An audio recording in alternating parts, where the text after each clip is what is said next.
Belina mai kako, welcome to Keep It Aloha, a podcast that keeps aloha by proving that sometimes the smallest things can make the biggest impact.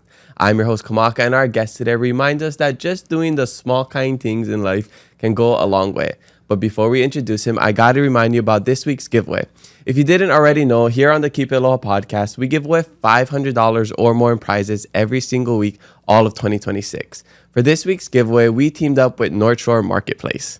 To find the prizes and enter, all you have to do is head to our Instagram and find the giveaway on our profile. The full details will be in the description. I'll be pulling the winners on Wednesday, July 1st, so make sure you get your entries in.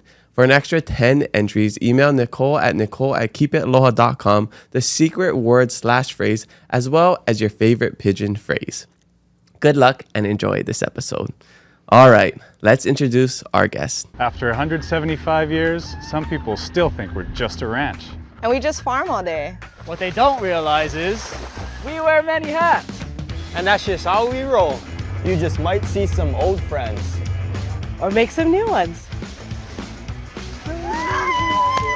So come hang with us. Drive on out to the country. And get that epic snap. No matter what you're looking for, come discover where legends are made. Our guest today is a Hawaii entrepreneur and content creator from the island of Oahu. This local brada is a passionate storyteller who has built a career helping local businesses and brands share their stories through the power of digital media. What began as a passion for giving back and content creation eventually grew into Just Small Kind Things, a company dedicated to showcasing Hawaii's people, business, and culture while helping clients navigate in an ever-changing social landscape. Through video production, marketing strategy, and storytelling, he has worked with a wide range of local organizations and businesses, building a reputation as one of Hawaii's emerging voices in the creator and entrepreneurial space. Beyond creating content, he's passionate about supporting local businesses, building community, and proving that meaningful impact often comes from the small things done consistently over time. He's one of my favorite creators online and people offline, and I'm so stoked to talk stories with him today. He is Cole Phillips. Aloha, Cole. Welcome to the Keep It Aloha podcast. How you doing? Aloha. Wow. I got to say, when I got invited to the podcast, the number one thing I was looking forward to was the intro. And I am honored, man. Thank you so much. Great to be here. Yeah, great to be here. Always good to see you. I think I bit off a little bit more than I could chew because that was our second take with the intro, and I started at 10. That's the speed of the teleprompter, and I was like, it's a little slow. Let me go to 11. And I don't know if you guys rewatched that, and maybe you zoom into my eyes were like, I was squinting. I got a hard time read, and like. This is the screen if you guys are watching, and like the words were like all the way up here, and I was like trying to get it together. So maybe I'll stick with 10 next time. No need to rush. Reminds you of the like in elementary school when you had the reading test that was moving fast and you're just trying to read it. But anyways, thank you for having me, and congratulations on having such a platform. It's an honor to be here. Well, hello. Congratulations to yourself. It's so cool to see your growth over the last couple years. I've only met you maybe like 2 or 3 years ago? 3 years, yeah. 2 years. And our little brothers are friends with each other. And shout out to the little bros. Shout out to little bro Ku and little bro Cade. It was actually Ku's birthday the other day, so happy birthday, Ku. Happy birthday, Ku. Hope you had a good one. But yeah, I remember when you guys were just doing like beach cleanups, and then you were just making content, and then you kept evolving every year, and every year your missions changes. It's still the core is still there, right? You have a foundation of just helping others, and just kind of being a voice for our generation. You're a little younger than me, but still around the same generation. So it's super cool to see what you're doing. And now we're on the same advisory council with Housing Hawaii's Future. Yep. Got in the ocean once or twice, I think. One time. Yeah. We got to surf, and that was, I think, one of my first time surfing since my surgery. Yep. So yeah, we built a small kind of friendship over the last couple of years. So I'm excited to talk stories with you. I would love to just start at the beginning, get to know your whole life story. Where you from, where you grad, and what was it like growing up? Okay, so like you said, from Oahu, but more specifically grew up in Waipahu and went to Waipahu High School. And I gotta say, Waipahu High School, like some people, when I tell people that, it has like a certain stigma, but Waipahu High School was great. Like we had super good resources. To be honest, I maybe didn't take most advantage out of it, but like the fact that it was there and seeing the opportunity that's provided there, like public school all day on top. And shout out to Mr. Hayashi, our old principal. He was the GOAT. And so yeah, I grew up in Waipahu, played sports. What it was like growing up, it was like, for us, it was super family oriented. And so we grew up a lot around our cousins and our aunties and uncles on my mom's side. My dad's side, we didn't really know him too much because my dad didn't really know him that much either. He was kind of like separated, but the times that we did meet them, they were super welcoming and they always included us, and I love them. So I hope they're all doing good. But yeah, we grew up around my mom's side and we had like a big family, a lot of boys. My sister is actually the only one who's a girl, and she's the oldest. So she's my older sister, and she's the oldest out of all the cousins. So it was like her and then like 7 boys. Oh, I know. So she was really a trooper, and yeah, it was fun growing up. I mean, my parents always worked really hard to give us like a good life. My mom's a teacher, my dad's a mailman, so nobody was really like pulling in bread, but they really gave us like everything that they could, and I really appreciate that. My family's always there, so it was good. yeah. What is one thing about Waipahu that we don't know? I mean, because Oh my God. So I mean, we talk about all the local kind things. I mean, all the stereotypes, the opinions on this and that. Like what is the stereotype about Waipahu High School? And like what is something that we don't know about that's so great, like you said? Okay, the high school, like the education specifically. Oh, whatever, just like Okay. in general. I'm gonna go start off with like the schooling. I think I might be wrong, but I think we were like the first high school in Hawaii that had pathways. So like it was kind of like majors in college, right? So when you get to high school, you select, do you want to go into engineering or do you want to go into health or environmental science or whatever, and that shapes like your trajectory of what classes you're going to take. And so I feel like that kind of specific tailored learning, really, at least for me, taught me like I didn't want to do certain things, and then for other people, I think it worked out really well from them. So like I have a lot of friends that did the health pathway, and now they're nurses or doctors or whatever, and the environmental science or whatever it may be. So I think about the schooling, there's that. And then about the city, I think Waipahu is like a lot bigger than people think. Like it ranges from like Waipio all the way to like Eva. That's like the borders. And it's so vast. And people would think of Waipahu, they think of like the Filipinos, obviously. There's a lot of That's the first thing I Filipinos. thought And then there's also a lot of like Samoans and Micronesians, and it's pretty diverse. But people think it's like all Filipino, but it's actually pretty diverse, and you got all kind of people. And although I think for me and Cade, we didn't really fit in because we're none of those. We're like everything local except for like Filipino, and so we didn't really fit in that much. But like Filipinos are nice people. They always like welcome us to like all their parties and stuff like that. So it's easy growing up in Waipahu. Never really got into like too much trouble. Like people think it's sketchy or like it's not really. People are really nice over there, and yeah, I'm glad to see like the rail over there is done, because like for a long time we would go to school and it'd take hours to get there because the rail is being built. But like now it's like going through there, and so yeah. Nice. The only thing I really know about Waipahu growing up is like the shop. I think is Waikele Shopping Center around that area. Yeah. Is it still considered Waipahu? Yeah. And then the Waipio, because I would come here to play soccer tournaments. Oh, Corp. So that was like or like the Waipio, and then what is it, the big one, That's the Corp. field. The big one is Corp, and then I think the Waipio one is like past the high school, right? Like all the way kind of in the back by Pearl Harbor. Yeah, that's what I was thinking. Yeah, of. yeah, okay, yeah. But when I was playing soccer as an adult, just a couple years ago before I got hurt, that's where I play Patsy Mink, okay. whatever, Central Regional Oahu Park. Yeah, Corp. they call it Corp. Yeah. So that's where I'll play, and then my girlfriend's family lives around that area, so we've been going there more recently for like family gatherings and stuff. Okay. But yeah, there's a lot of stuff to do there. There's the food land up the road. Foodland. Yeah. And there's Dave's Ice Cream. Is that Dave's Ice Cream? That's on Pio. Like Okay. Waipahu Town. There's like Tamura's. There's Leeward Drive-In. Okay. What else? Food trucks. Like we used to go to this one spot called Triple RT's, Okay. and they have the best garlic chicken. Like, I hope it was chicken. No. It was like kind the of chicken that lost the chicken fight. yeah. It was like these small bones with like chicken meat, but like couple bucks and you get like this good garlic chicken after Yeah. school. And what else do we have? Arby's. Arby's, yeah. We had an Arby's at the Prince Cleo Plaza in Hilo. But yeah, Yeah. I'm not. I mean, people. I don't know if people think I know Oahu that well, but my geography of Oahu isn't that great because I'm from Hilo. Like Yeah. I knew the parts where I lived. You know, like I went to Kaiser, so Yeah. I know that the Mauna Loa Hawaii Kai area, and basically from there to like UH. Yeah. When I went to college, and now I'm in town, so I know like this town area. But going outside, I'm still kind of a newbie. Yeah, I mean, I could tell once you said Pasty T Mink Park Yeah. instead of Corp, like Oahu Boys, that's Corp. Yeah, well, I know I call it Corp. I was just trying to say the proper name. Oh, okay. Yeah, yeah, Shout yeah. out to Pasty. Yeah. Patsy? Patsy, Yeah, Patsy. okay. Sorry.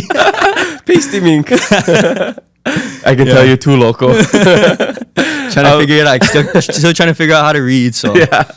But That yeah. was maybe the downfall of Waipahu. Or just your Just me. yeah, Just me. you. Just me. But yeah. But so you as quick side note too, when you said pathways, I literally thought you were talking about like walkways and pathways because I didn't know what that was. We never had pathways in my school or at the Yeah. Hawaiian Immersion School or even at Kaiser, I believe. But yeah, so pathways, it's like a early college education kind of thing. Kinda. Okay. It's I wouldn't necessarily say early college because for us, early college was like you take college courses, which we did have. Mm-hmm. We had like I think we were also the first for that, like college at high school. But everybody who was in pathways didn't necessarily have to do the early college. It was just more like we want to teach you a little bit more targeted to the thing that you're interested in. Oh, that's super cool. Yeah, and I thought that was interesting. We had different electives from everybody else and different kind of science. Well, it's the same ones, but you were with the same group of people who had the same interests. So I thought that was really helpful for me to know like what I wasn't interested in at least and where I didn't really fit in and where I did. You know, like my friends are doing this or like maybe I'm going to try this or I want to do this elective, so maybe I should have been in this pathway. So Okay. I really liked that about the education. And again, I didn't in high school. I was like a good student. Like my mom was a teacher, so A teacher at Waipahu? elementary. Oh, okay. But so I was a good enough student to like always get the good grades. But I was kind of a clown. Like I was really kolohe, and I had a hard time focusing. And I would talk to all of my classmates, and like maybe miss a few classes here and there or whatever. But so I was kind of like. I was a good kid, but I didn't take advantage of like Yeah. everything. That's kinda like me. Yeah, What yeah. I was. Waipahu had so much more to offer me that I didn't really. And then in college, when I went to UH, like things really turned it around. Like I had one teacher, Dr. Higa, and it was anatomy and physiology, and like he was kicking my butt in that class. And I went to one office hours, and he told me like straight on, you're not gonna make it if you can't even do this class, you're not gonna make it through like your pathway. Because I was really interested in going into medicine at one point, and so I was like, okay, I got to turn it around in college. And college is when I really became like I would start reading and I was a better student, do my homework kind of thing and be a little bit more focused. And so, yeah. But That's cool. yeah. What about sports? Do you play baseball and Yeah. Baseball, basketball. We did like judo, wrestling and soccer, played football like a little bit. Oh, but everything, yeah. well, I mean, our parents was really good at like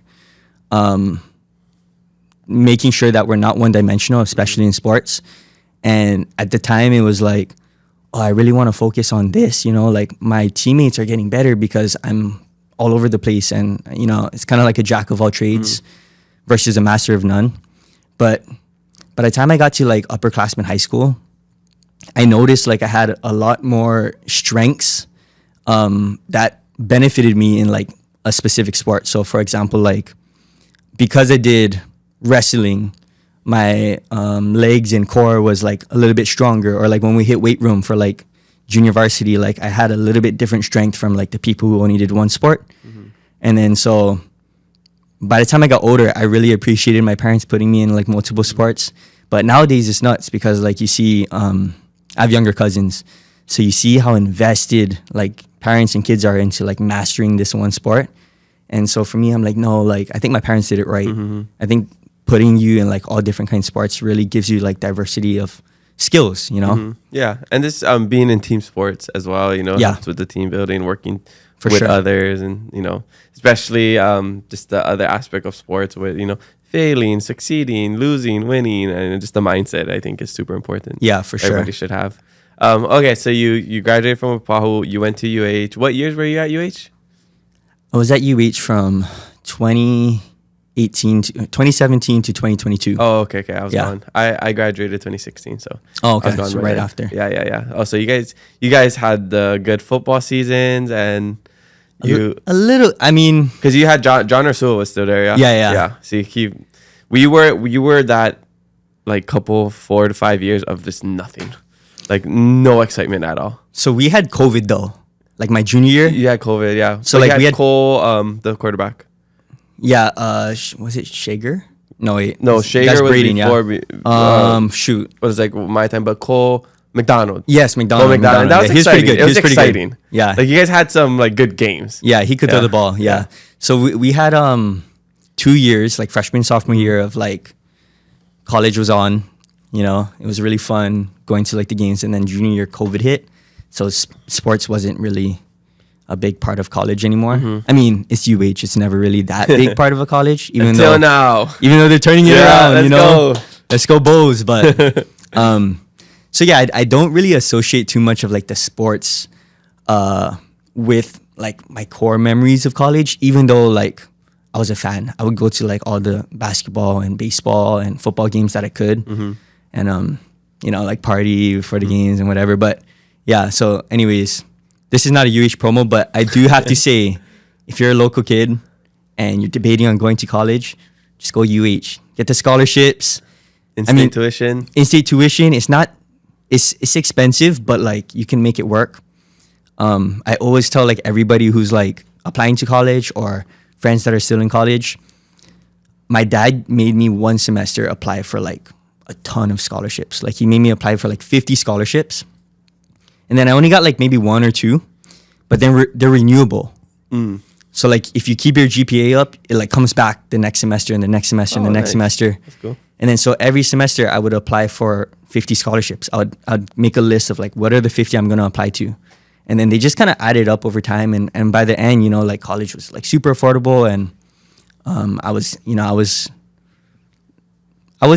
was living cheaply, but I had a little bit of extra like comfortability knowing that like, okay, here's $7,000 for this semester, here's like 10,000 for this semester and whatever, right? So Nice, you did Yeah. it right. I mean, I didn't really know all of that, or I wasn't motivated to do many scholarships. I just had financial aid, student loans. That's how I ended up, doing the race 50K. yeah. So different kind of lifestyles there. Well, here's another thing too. Like the crazy thing about scholarships is that like how there's requirements. Yeah, like you gotta be this GPA or you gotta be in this major or this ethnicity or whatever it is.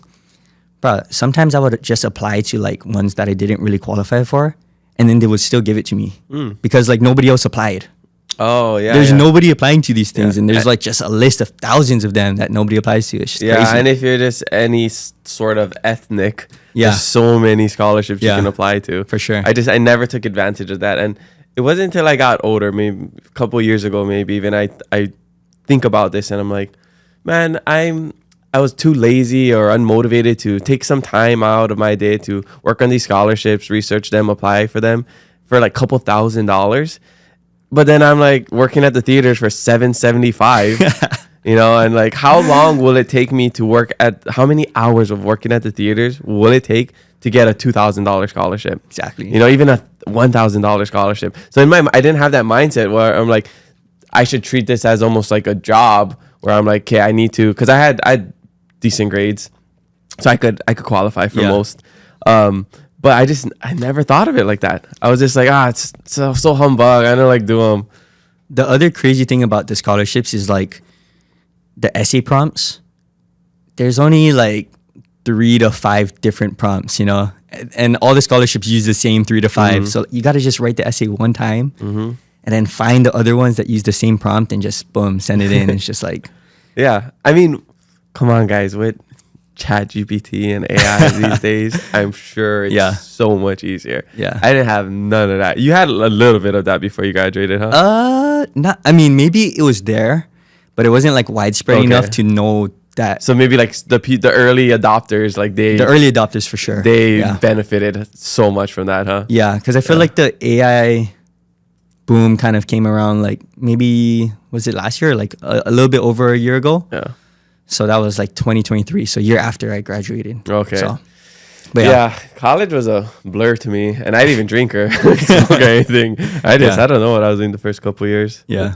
What was what was like the biggest highlight of going to UH, and what led you to doing what you're doing today? Okay. The first question. So the biggest highlight. I liked the balance since I moved out of my parents' house when I went to college, and I went into the dorms. I liked the balance of being at home, quote unquote, but also moving away from home. Having that independence. Yeah, and then also it's like, you know, in the dorms, there's not a lot of local kids. So it does feel like you kind of moved out of Hawaii. Yeah, wait, I thought you can't dorm if you're from here. There's like a radius, I think. Oh, okay. So like we're far enough to be outside of the radius where they're like, okay, you technically live far enough that it's okay to dorm. Oh, yeah. okay. Because I remember when I was, because I lived on Oahu with my grandma, I couldn't dorm because I was like already here. Yeah, yeah. And there's a few people that like I know that also tried to but couldn't get in. Oh, okay. But yeah, so I really liked the idea, or not even the idea, but just being in the UH dorms, and it felt the culture was not Hawaii. You know, like the people and the way that we communicated and the things that people used to enjoy doing was not really Hawaii. It felt like I did move to somewhere else, but then when I looked outside, it was still Hawaii, and that was like really nice. But did you like being around those people who didn't have the same values and you know, way of life? Yeah, there's pros and cons. I don't know if I intentionally seeked out these kind of people or if it was just natural, but most of my friends who were from like wherever, mainland, like New York, California, Colorado, wherever they were from, they were naturally the type who wanted to come and like assimilate and like learn more about it. And so I actually enjoyed, I think maybe part of my content inspiration came from this, but I actually enjoyed like teaching them things like, okay, so here's what this means, or, oh, you don't want to do this, or you say hi to auntie and thank you and whatever, you know, those kind of things. And Hey, bro, no act dumb. yeah, Like no that act dumb, bro. But no. But that was kind of the highlight, was just being in a different place, but also feeling like I'm the host for like all of my friends, Yeah, you know, that is at my fun. home, and also being able to like go see my family on the weekends, which I wasn't great at first. Early into college, I was like, I'm free, I'm gone, Yeah. you know. But no, definitely. Oh, mom, like, I don't have money. Can I come home wash my laundry, or like, you know, stuff like that? Yeah. Was like I'm hungry. super. Yeah. What you cooking tonight? Oh, grandma, I'm hungry. Like, can you make me some like sandwiches or whatever? But anyways, that was like the highlight. And then the next question was, Like, how did you get into? So, what were you majoring in, and then? okay, so I majored in kinesiology and rehabilitation science, which is basically like studying the human body and the way that it moves. And I kind of I first went into college in engineering just because people were telling me to do that. My parents were telling me, oh, be an engineer, you'll be rich and whatever, right? Yeah. After one semester, I was like, I can't do this. Yeah. Like, I'm not having fun. Like, the classes are, you know, the people in engineering, nice guys, but like not my crowd. Nerds. Yeah, a lot of nerds. Engine nerds, that's what they call Yeah. them. But and so was I. I was too, but like it was a different kind, you know. Yeah. And so I was like, okay, I gotta go figure out like what I want to do. And I went to a college counselor or a career counselor, and they gave me like a couple tests, like personality tests, and I think I did 3, and all 3 had one answer that was same. Wasn't always the top choice, but it was, you know, similar, or it was in all tests, which was going to like medical or rehab or something along those lines. So took kinesiology, rehabilitation science, and like I said, I took that anatomy class. My teacher gave me a pep talk of like, hey, if you want to go be like a doctor, this is the easiest that it gets. So if you can't like ace these exams, you're done, you know? And so that really inspired me. Like, that teacher actually changed my life. Oh, wow. That's And so yeah, shout out Mr. Higa, Yeah. or Dr. Higa. And so yeah, he changed my life, and I started really focusing on studying, how do I learn? You know, what is my style of learning, and making friends with the right people who also had like aspirations to go to med school and or go to like physical therapy, and I really found myself. You know, I matured a lot when I started taking kinesiology and rehabilitation science, and then the other thing about college is that I feel like there's that stigma of like, oh, is it worth it? Right? It's expensive. All you get is like that degree at the end and piece of paper. Most times you don't even use your like degree. me, I don't use it. Me. I mean, in some ways I do. I don't use anything like at all, but it was 100% worth going, because the thing that college actually provides is not the classes and the homework.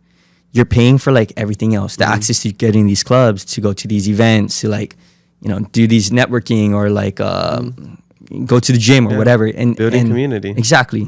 And it's those connections, and joining certain clubs, and being on the student body boards and whatever, that really gave me confidence to basically say I could do whatever I want and I could achieve whatever I put my mind to. I know how to work, and I know how to like talk to people, and I know how to like impress teachers or like business people, and like whatever's. But I learned all of that in college, and so it wasn't really like what I learned from reading or like written, but it was everything else. And I think when I hear like some of my fans, they're like, oh, where did you go to college? Or I have younger audience, and so sometimes they ask me for advice. Just tell them, bro, like if you're even debating like I want to go to college but I don't know if it's worth it, just try. Like even if you only commit to like one semester, but in that semester you gotta like put yourself out there, go to everything that you can, meet as much people as you can, because that was like, again, that's the thing that got me to where I am today. And so anyways, sorry, I'm rambling. Awesome. But yeah, I agree with all of that, because I say that not everybody needs to go to college, and I didn't love college for like the certain classes and learning all this. I loved it for the experience. I love the college experience with basically everything you talked about, and it's like being around different people and like learning how to socialize and try to get rid of some of that social anxiety of being around people that you don't know. And Hawaii's cool because it brings in so many different people that you don't really need to leave to experience, I was gonna say domestic. I'm thinking of I got my Hawaiian Airlines brain on. There's people not from Hawaii. There's like, people living on the continent, and then even international students. So you get to mingle with all of those people, and then just like discipline of like having to go. Nobody's telling you to go to class. It's all on you. You know. So and that's the same with everything. Like I had Peace Corps was the best experience of my life, but I didn't love it for teaching English, which was my job there. Yeah. I loved it for all the other experiences, Exactly. So I think we can always, separate these two things of just like, you can still enjoy something even though you didn't enjoy certain aspects of it. I mean, like sports, we love sports. Do I love running? I don't love running that much. You never got into it yet?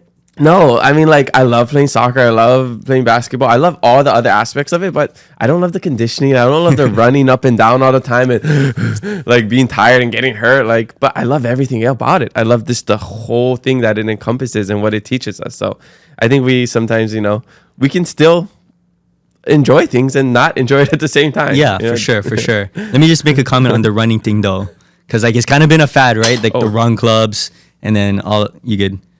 But like the run clubs and I think everybody's running like Strava. I always see that on Instagram and stuff like that. Oh yeah, that's nice. It took me a while. I was like, I hate running, but I went to New York a couple weeks ago, I think. Yeah. And for your radio debut, yeah.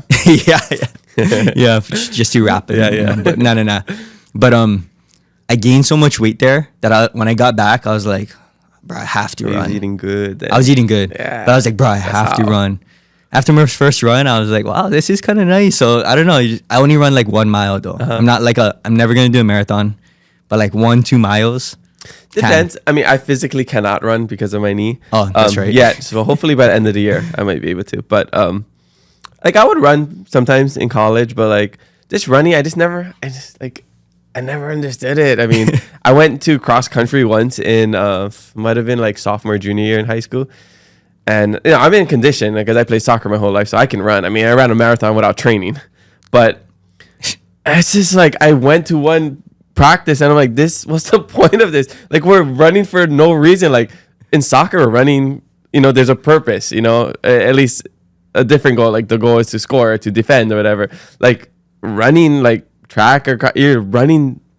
Yes, it's a race, but you're just running. Like there's no, like, I gotta do stuff with my hand. It's the same thing with dancing. It's like, I don't know what to do with my hand. Oh, come on. Like I gotta like like basketball. I got something, even soccer. I can put my hands like this and run, or I don't know. I never understood running. That's not for me. So when you were playing sports and then you guys had to run like before practice, right, to warm up, or like after practice or whatever, if you're getting in trouble, were you the guy that was like, were you in the back, front, middle? Like, no, I was always top, one of the top. In front, you like lead? No, not lead. Like I think some of the like humbleness, like you don't want to be the best, but you want to be at the top. In high school, I would always try to be in the front. Yeah, I mean, depends what it is. Like if it was my classmates, like recess, I'd try to be the best. But I don't know. Sometimes I had a different mindset when I was in high school. Like I didn't want to be the best. I was like, I felt bad at hitting people in football or like soccer. I felt like, I don't know. I didn't have that killer instinct. I would probably want to be at the front.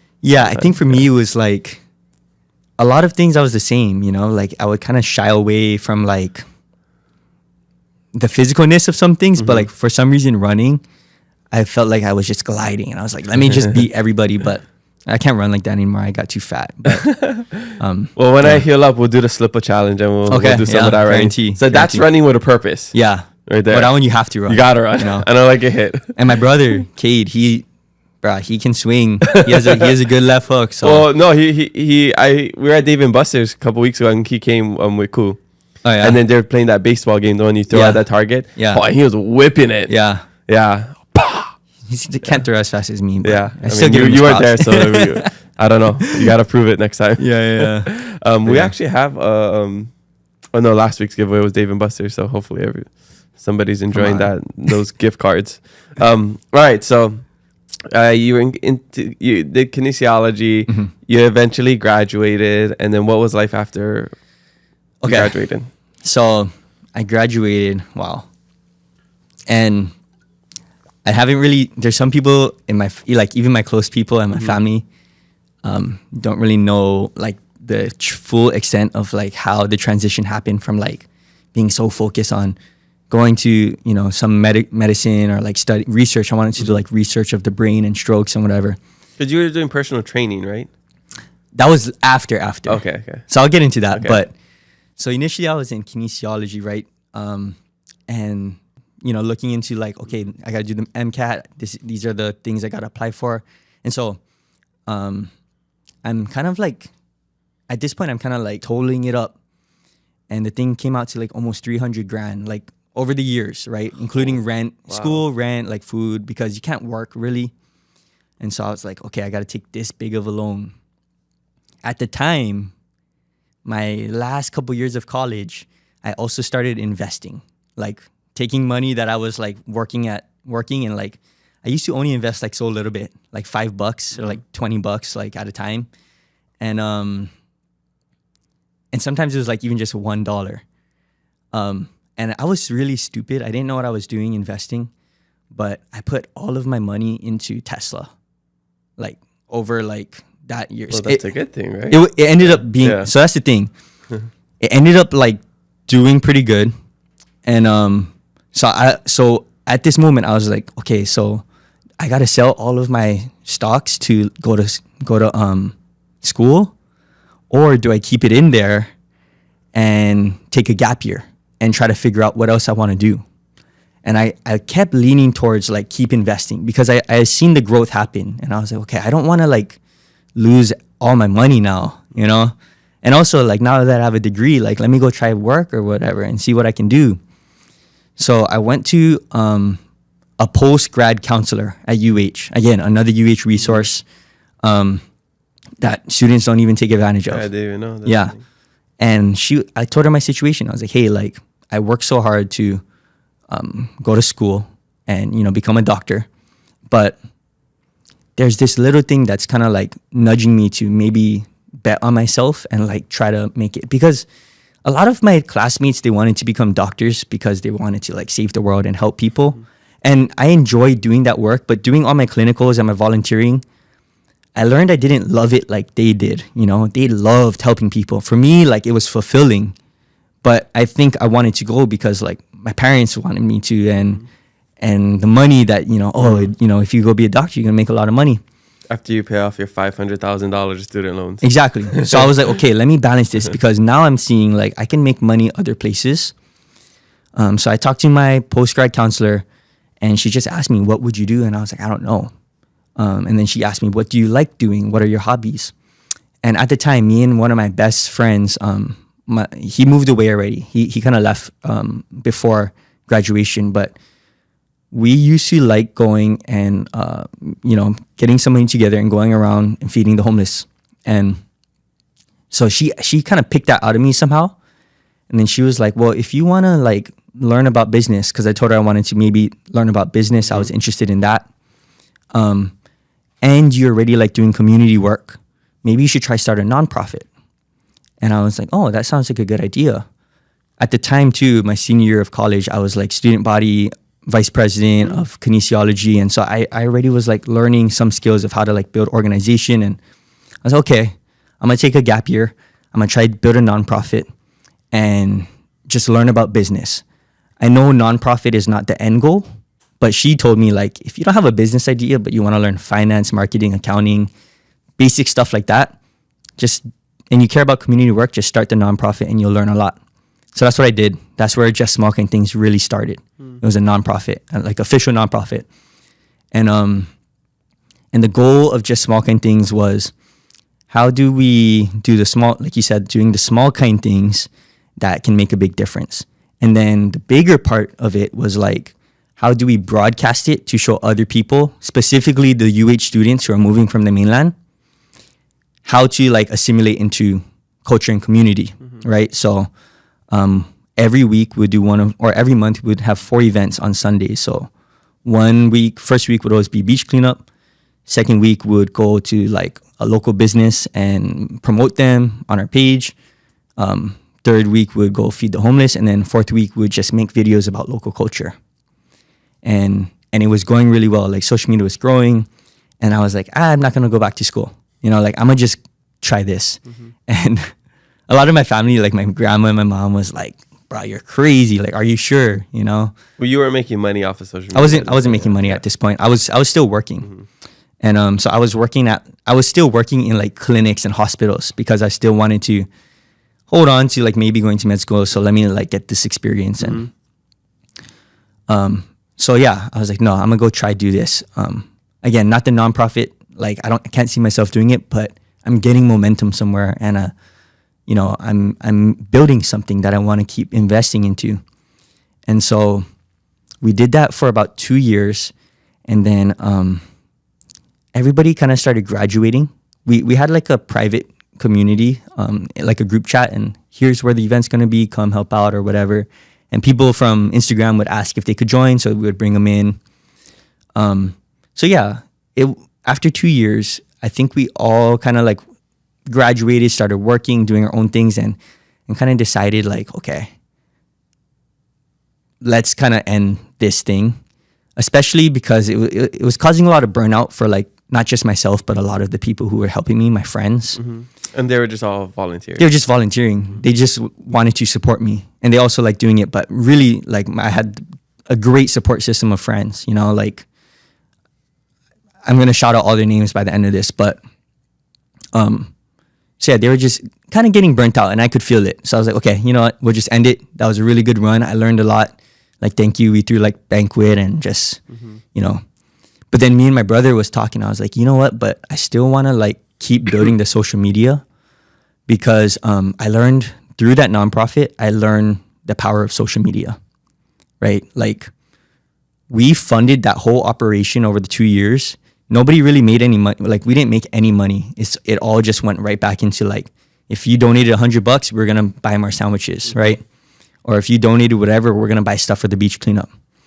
But I really learned how much social media can like, how powerful it is, you know? And because I did have people in the community supporting me through social media and giving us money, and I was like, wow, that is amazing. I want to at least continue social media, even if it's not for the original cause. So then the cause shifted. It's like, okay, we're not going to do beach cleanups and we're not going to necessarily do feeding the homeless anymore. But without the whole Just Small Kind Things group, I can still, on my own, still promote local culture and still support local businesses in some way or another. And so I was like, yeah, let me just build my platform around those two pillars. And that's how, I got where today, where it's just like all about culture and history and whatever, so. And then, yeah, now I sit here today. But like I said, I want to like take one quick moment. I got to shout out my brother first and foremost, because he was there. Every single like event that I threw, he was there, and he was the one that was really, he's my younger brother. And it's, it's weird to kind of think this and say this, but like, he's actually like my biggest inspiration. That's cool. Because at times where I doubted myself, he was like the one that was like, nah, Ken, like you got it. Like I'm here to support you. I'll come every time. I was like, you know what? I can't give up because I have one person always like looking up to me, And then my girlfriend, Maddie, she's super supportive as well. She honestly like inspired a lot of the things that we did, like the content and like the videos, and because she makes videos too. So she was like showing me how to do social media and like showing me how to do things, and like gave me all the room in the world to like say, I still, go to med school or whatever, I still trust that you'll end up fine. And I was like, okay, that was also motivational. But then I'll list off some friends like Josh, so my friend Alpha, Olivia, got some others like Alec, Aaliyah, Kai, Julia, just the core, Koa, my boy Daniel, who moved away. We haven't talked in a while, but I do miss you, Daniel, and hope you're doing good. And so there's just a really tight core that made it possible for me to be here today, and I'm really grateful for them. Yeah, well, shout out to all of them. I mean, it takes a village, right? Yeah. And even with the podcast, it's mainly me and Jordan that produce the podcast. But I mean, without all my family and friends that watch it, share it, they show up to the events, and my family that helps me when I have live events, and now with the Keep It Low card show, and then all the other people that Jordan hires to help with this, like this wouldn't happen. Yeah. So, shout out to all the people in our corner. Do you see, like, I see videos all the time on social media that's like, oh, the people who really support me are like the people who I don't even know. And like the people who I do know are my friends don't like my content and stuff. Do you see those videos? Yeah, it's like support your friends' businesses, or like people. Well, what is it specifically? I know like Hormozy posted something, or support your friends like you support the celebrities and stuff. Like you like their content, you watch their stuff. Like support your friends, like buy their stuff. You don't gotta buy all. Ooh, Kylie Jenner has this new whatever. Like, no, go show up at Waiola and get the sunrise. Leading sunset from Just Small Kind Things, Yeah. I think we want to. I think it's one of those things where it's like with your family and the people closest to you, you get a little, you take them for granted. Or like, for example, like, I'm super nice and friendly to everybody, but I'm the meanest to like my siblings and my family in a joking way, not actually mean. Like, I would make the jokes and roast them and whatever, but that just shows like the level of like closeness you have with somebody. So I think when it gets to a certain point of like, you start to get these things, like even with me, like I have so many connections and my family is just like, oh, come on, I can do this. Come on. Like, instead of like formally asking or like kind of being nice about it, they're just kind of expected at some point, or like, oh wait, I gotta pay for this, instead of like give it. It's a hard balance. It is, because even for, like, I try to support local as much, and I always try to pay for things as much, unless people is like, really, no, just take it. And I think about this too. It's like, it's funny when you're just starting off and you don't have a following or you don't have money per se. You have to pay for everything. Yeah. And then once you get a following and that comes with maybe success and money, and then everybody starts to give you free stuff. Yeah. Like I get so many free things. Yeah. I'm at a point in life where I don't necessarily struggle for money, but I get all these free things I don't gotta pay for anymore. It's like it's such a weird shift. Yeah. And I don't. It happens in like the social media space. That's the nature, I think, of having, you know, some influence and stuff like that. And I think locally, like kind of like how you're saying, right? You make fun of the people you love most. Same with me. I don't know if that's a Hawaii thing. That's local culture. That is a local right? culture, yeah. Yeah. So same with me, but like so like all of these kind of quirks of like, oh, you know, people close to you, you kind of bully, and then you know you got a lot of brands you don't know or people you don't know, like you're giving them all of this stuff. I think that's something that I see on social media, a lot of like creators and people trying to figure out, navigate the space struggle with. And I would just say that from my experience, because I also kind of just last year hit that threshold where like things are coming towards me and like, oh, we want you to be in this commercial, or we want to give you this free things and blah, blah, blah, blah. The best way that I've dealt with like navigating, you know, how to balance it and, you know, trying to stay humble, but also be supportive. It's just, hey, like I love your brand. I love to support, and, you know, I can only do this though. And, or, you know, right now I'm so busy. If we want to come back and talk another time, but right now I cannot do this thing for free. And, you know, but I do love your team and I love your brand, you know, I fully support you. But at this point, if it's free, I just cannot. So, but that's how I found navigating it. And it's weird being locally famous, because the goal of having social media is not really to be like famous, really, aside the common beliefs, you know. I don't know about you, but like, you know, there's like a bigger mission behind it. You want a bigger following to reach more people, so your message, you know, spreads widely. Yeah. But like, I don't care if you follow me. Follow my podcast. Like, you don't gotta go say hi to me or, you know, think of me as this celebrity guys. I just want to rip packs and watch anime with my girlfriend at home. Like, I could care less about the cloud. Yeah. But yeah, no. But you bring up a good point as a creator, and we can talk about this too. And I think it's a Hawaii thing. It's probably it's probably a general thing outside of Hawaii too. But like, people always want free things. Like, it starts off where, you know, it's like, oh, can you make a post for trade or whatever, and you get, you know, you start to grow a following. You gain more of an influence, and then people still want free things, or like they try to take advantage of you. And I've been scolded a lot, especially with my mentors, and like, come on, you can't do free things, because like, we're local brothers. Like, we're not thinking like highly of ourselves, like, oh, we are this, you know, we have this status that might be considered higher in the social space of like, people want to work with you and you get hired for things and you're a trusted voice. But to us, I'm just like, we're just doing this because we love it. Yeah. You know, we're not thinking of it. And that's how I was for a very long time. And now I have a team that I can like hand it off to, because like, for me, I will do everything for free. I volunteered in the Peace Corps for free for 3 years. Like, you know, I'm somebody who does not care about money in that sense of like, money is the most important thing. Money is important. I mean, it's how we survive. But for so long, and it is frustrating too, when like people don't value you, because, and then that could be us not valuing ourselves at first, because we don't know, because this is new to us. This is a new space to us. Yeah. And we didn't, like, I fell into this. This isn't something I dreamed of. It's not, I wanted to be a podcaster. I wanted to have hundreds of thousands. I didn't think of any of that, you know? Same. I wanted to play sports and video games. Yeah.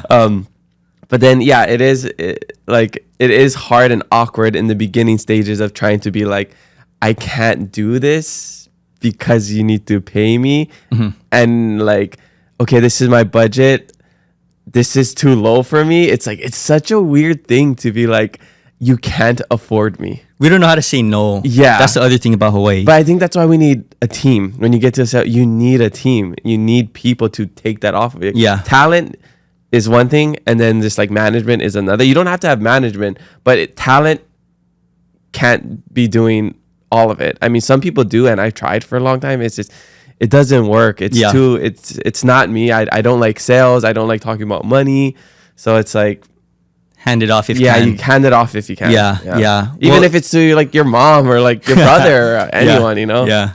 Yeah. I think one thing too about like doing this kind of work in Hawaii is that it's all new to everybody. You know, like Hawaii, we're so I don't know if we're really behind, but we're just late to like trends and We're on tech. Hawaiian time. Yeah, a we're lot on of Hawaiian things. time. So a lot of things that happened in like the continent 5-10 years ago is starting now, right?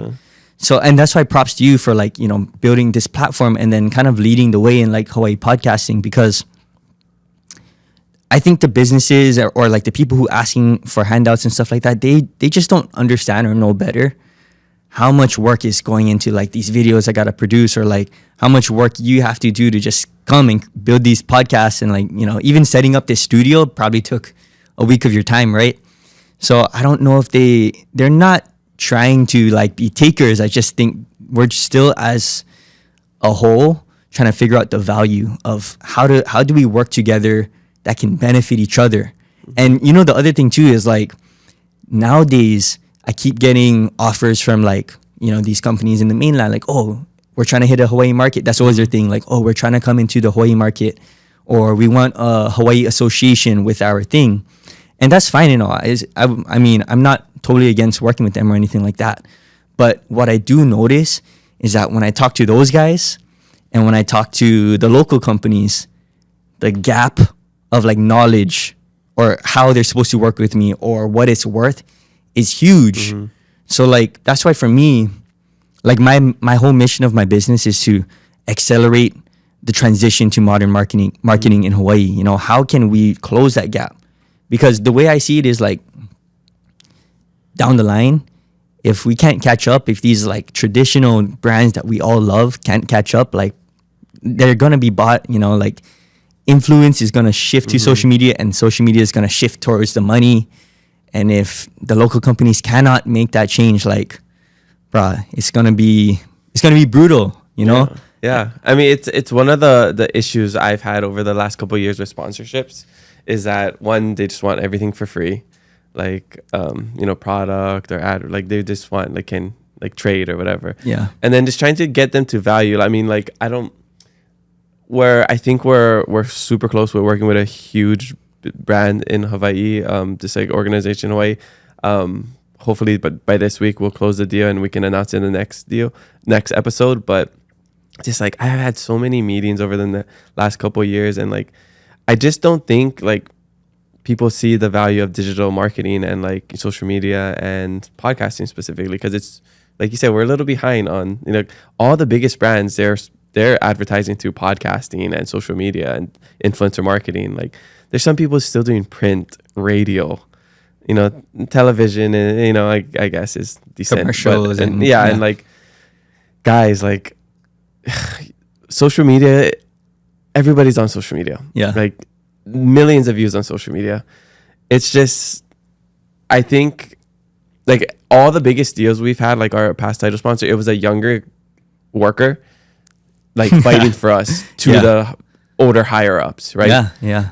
And now, you know, I had a great meeting with an organization that they just like, man, I almost got emotional in my meeting with them because like I like felt so seen, and like you guys understand the value that we're providing, and like there's a mutual respect. And I just like, I've had so many meetings and it's been so frustrating over the last couple of years. It's just like, I don't know if you guys get it, and like you guys aren't valid. Like we have a certain price because this is what we value it, and this is how impactful it is. You know, like it's hard. I don't know. It's hard for businesses to see that, or maybe it's the economy too. I don't want to take that away, because I know maybe they do want to work with us, and Yeah, I think they do. And they're not, they're not intending to be like not valuing us. There's just that gap. Yeah. And also, we're not just valuing ourselves. Like I said, there's other companies out there who will pay X amount for this, that, or this. So like when you hear that, and then you hear someone saying, oh, we'll give you like 10% of what that offer is, kind of like, oh, maybe I shouldn't do that because I don't want to set my own value there. But yeah, I mean, I'm happy to like talk to any business, right? A lot of these old leaderships, that's what I do. You know, I'm consulting with these bigger older leaderships in these executives rooms who are trying to learn about social media. And I'd love to like sit down and talk to all of these Hawaii businesses about my perspective and the way I see how they should work with creators. And like as a creator too, and I'm not one of those creators that post a lot. Like I do 1 to 2 videos a week. So I can realistically only work with 1 or 2 brands, at a time. So like a lot of times I talk to these businesses and I'm like, hey, this is a perfect fit. Work with this creator, work with this girl, or work with this guy. And, because I think they just need to step foot in the door. Whether that's through me or someone else or you, just work with a creator one time so you could learn, Right now it's like, I don't know, I'm scared to make that commitment. Okay, well, 5 years later, you're going to regret not starting now. Yeah. But yeah. I think we talked a little bit about this last time we went to lunch. Yeah. About this gap and this discrepancy. And every time I talk to somebody, I'm like, do you have social media? If you have business, do you have social media? Are you doing influencer marketing? Like, okay, you don't need a big budget. I mean, like, if you want to work with Bretman Rock, okay, you need a huge budget. Yeah. But there's these micro influencers that are willing to do the trades, that are just trying to grow their social media, and that's just free content. Yeah. I'm like, everybody should be doing social media. Content is king. Yeah. And it's not as hard as you think. Yeah. I mean, it takes a lot of commitment, but like if you can offer a free meal to a smaller influencer, that's a video right there. You just collaborate with them, boom. Yeah. You got content. Yeah. I mean, look at Noms, right? Yeah. Noms. That's how they grew. Noms did exactly. it. Noms the blueprint. Yeah. And I'm really like happy that someone did it, right? Yeah. In Hawaii, because I remember doing videos for Noms for free. Same, yeah. And I was like, that's I wanted to do Noms because it's like, I see all the people I look up to doing Noms. But like, bro, Noms mastered like UGC, how to work with creators without like too much budget, right? And so, I mean, they did it really good. And now they're around the nation, right? I think so. I'm not too sure, but they're I know, around. Yeah, I know they're around. pretty big. Yeah. And so, but yeah, shout out Noms and not sponsored. No. Yeah, not but, sponsored unless you guys yeah. want to hit us up. It's fine. But yeah, this is good advice for content creators, business owners. I mean, I believe we speak from a place of some wisdom and experience and success in this, and I feel like if we personally cannot help you, like we have so many connections, and I offer that to so many people. And yeah, it's the same thing where it's like I think people are just looking for that like silver bullet and the kind of like shortcut to things. Yeah. Like I always share this story about so many people have asked me about podcasting and like how to do this, what equipment, and out of all those people, not one of them have ever started a podcast. Yeah, sometimes it's like that, right? I get the same thing. I always try to encourage people to do it too, because content creation changed my life. And so I always tell kids, like, hey, or if I'm ever talking to parents, a lot of parents talk to me. I'm like, hey, you should just tell your kids, like encourage them to be on social media. Because fun fact about me, my first ever social media page or even like scrolling on social media was just Small Kind Things. So I started social media like late. I was almost graduated from college. So I never really grew up using social media, or like, I remember when I first got social media, like my brother and my friend, they had to teach me how to like post on the story and like how to like, just the basic stuff. I was like, But if I could do it without consuming for my life, like probably kids can do it a lot easier than me. I had a little bit of a learning curve, but I was dedicated. I was like, let me build this platform. So I always encourage all parents and kids, like, just try it. If there's something you want to share, if you're passionate about something, just create, because yeah, that is where attention is going. People are spending more and more time on social media. People are kind of moving away from like the TV and whatnot. But or if they're on TV, they're on YouTube TV, right? Streaming yeah, they're platforms. streaming, so yeah, build it. It's a really valuable skill. I don't see it going away anytime soon. And so yeah, I tell my brother and sister-in-law, they got the cutest kids, man. I don't know why you guys aren't exploiting your kids, man. You guys could be making so much money. Just do a vlog of your life and just be like, look at this cute thing that Kine is doing, and millions of views. But they don't want to listen to me. yeah, sometimes, yeah. But anyways, we have so much to more to talk about. But let's take a quick shishi break and we'll be right back with social media questions. Famous shishi break. Yeah, it's real. I just wanted to say a big mahalo to our travel partner, Hawaiian Airlines, for supporting this podcast. One thing I always appreciate about Hawaiian is that no matter where you're headed, they always find ways to bring a little piece of home with you. Starting July 1st, they're rolling out a new onboard dining experience featuring meals created by Maui's own chef, Sheldon Simeon. So whether it's mochiko chicken and garlic noodles, a teriyaki chicken bento, or an island-style breakfast, you'll be able to pre-order your meal before your flight and enjoy a true taste of Hawaii in the air. And for our Kama'aina listeners, Hawaiian is saying mahalo to its Huaka'i members with a special launch offer. Huaka'i members can receive their first 2 pre-ordered meals free as they try out the new menu. They're also featuring local favorites like Anahola Granola, Diamond Bakery, Hawaiian Host, and Honolulu Cookie Company on board. Check out the new menu and book your next trip with Hawaiian Airlines. All right, we're back from a quick shishi break. Mahalo to, we don't have a drink sponsor actually, but shout out to our old one, Shaka Tea. They are out of business. This is a fossil. This is a collectible now. Wow. Yeah, so I should start auctioning off these cans. Wow. Yeah, I actually do miss Shaka Tea. I know, me too. It was a great era of Shaka Yeah. Tea. We had some in the refrigerator, so it felt like drinking some today.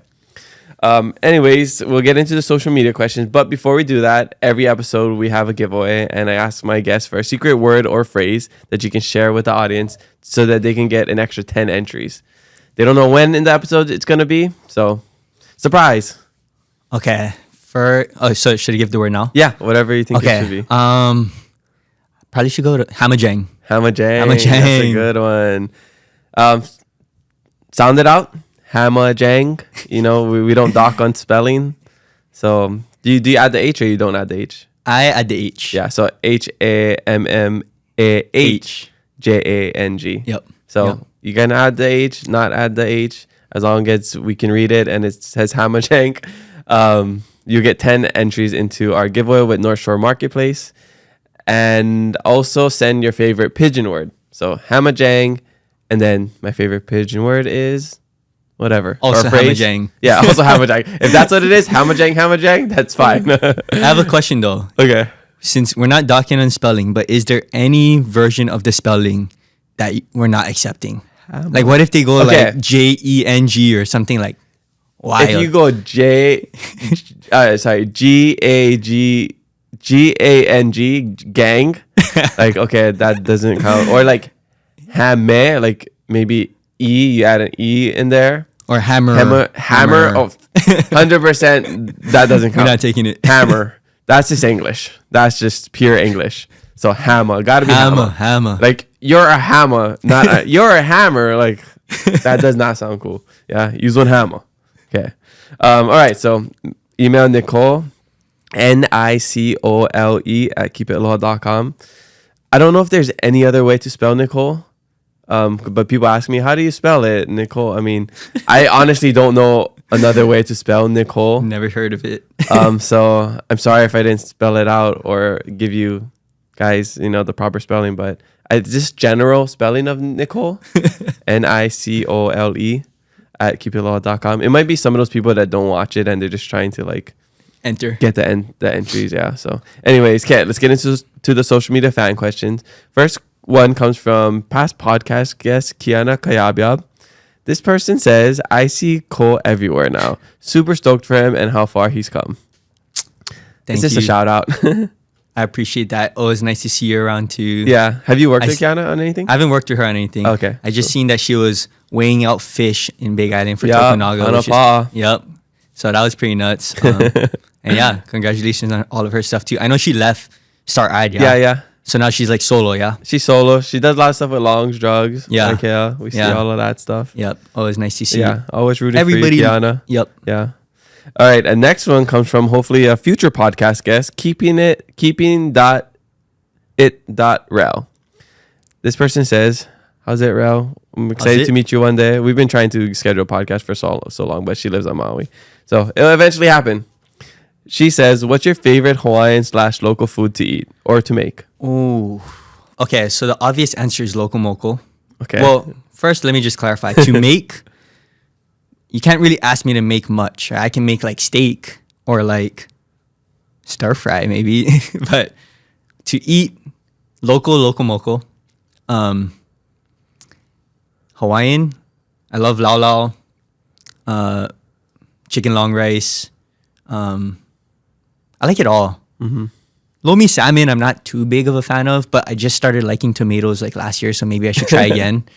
But yeah, I like it all. Also, shout out to like, this might not be super like, I mean, it is local, but like I love katsu curry. Oh, yeah. That's like, It's all that's local. Like the best. That's Yeah. local? Yeah, Or yeah, it is local. Is or is it's It kind of is. Japanese, but like Well, is it local I'm talking Japanese? about with the local food to me is like the whole fusion of Japanese, Yeah. Korean, Chinese, Filipino, Portuguese, like all of that. Do they have that in like Japan though too? Yeah. Yeah, yeah. Oh, have they do. katsu Yeah. curry in Okay, Japan, okay. yeah. Yeah. So Yeah, yeah. never been, so I still gotta go. But Oh, we gotta go. I love Japan. But yes, I love, and there's always confusion of Hawaiian food, local food. So Yeah. local food is basically everything that's not like, it's like the plantation food. yeah. Yeah. So any ethnicity you could think that worked on the plantation, to me, that's local food. One thing, aside from the question, did you know that meat jun Yeah. Yeah. Yes. is specific Yes, to Hawaii? Yes. Oh, Yes. That's one of those. It's one of those things where it's like, oh, I thought all these songs were original local songs, but it's a cover. Yeah. That's the same thing with finding out Meet Jun is just a Hawaii thing. Is I it- was in it's Madagascar Korean? when I found that, because then I was is my third year. I was living in the city, and there's a Korean spot that opened up, and I was so excited. This was around the World Cup too, I think. So I was like cheering for Korea. I'm Korean, and then the guys from Korea, and like it's kind of rare to see like Asian people in Madagascar, like that kind, Korean kind. So he could barely speak English, but he was really cool with me, and I'm like, I'm Korean. So and then I'll be like, can you make me Jun? He's like, what? So I like Googled it. I was showing him, and he had no idea what Yeah. I was talking about. And Yeah. then, but it was really cool. One day I went back to the restaurant and he made it for me. no way. He looked at I like their version of it, so I was like, oh, that was sauce super and cool. everything. I don't know about the sauce. I can't remember, but he tried to make it for me, and it was super cool. Wow. But yeah, Wow. that's when I found out that, and I was 26 years old. When I Yeah. found out that meat jun is not. Crazy. I love meat Korean, jun. yeah. All right. That's yeah. my top three: Korean chicken, meat jun, and chinkatsu. That's my top three. Oh, okay. So Yeah, 2 chickens. yeah. Okay. Chicken guy over All here. the Asian food. All right, next question. Well, let me skip to this question because you brought up loco moco. I know Yeah. there's a question about it. Okay. Oh. Perez Tai says, "Did you ever find the best local moco or what?" The search is never gonna be over. I mean, it might be over one day, but I'm still searching. I found a lot of great locomocos. I'll shout out. I have a couple that's tied for like my highest rating, which I think is like 9.6 or 9.7. But I think if I had to choose one, I really like always going back to Nico's, like Pier 38. Okay, never Yeah. had that loco moco. It's a good locomoco. Also for me, I also noticed this, that like sometimes it depends how hungry I am, affects my ratings.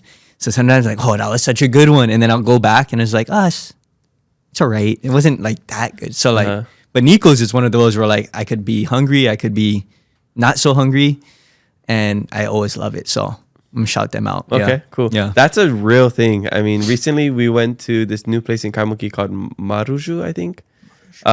It's where the old Chubbies used to be. Oh, okay. In Kaimuki, and we went there.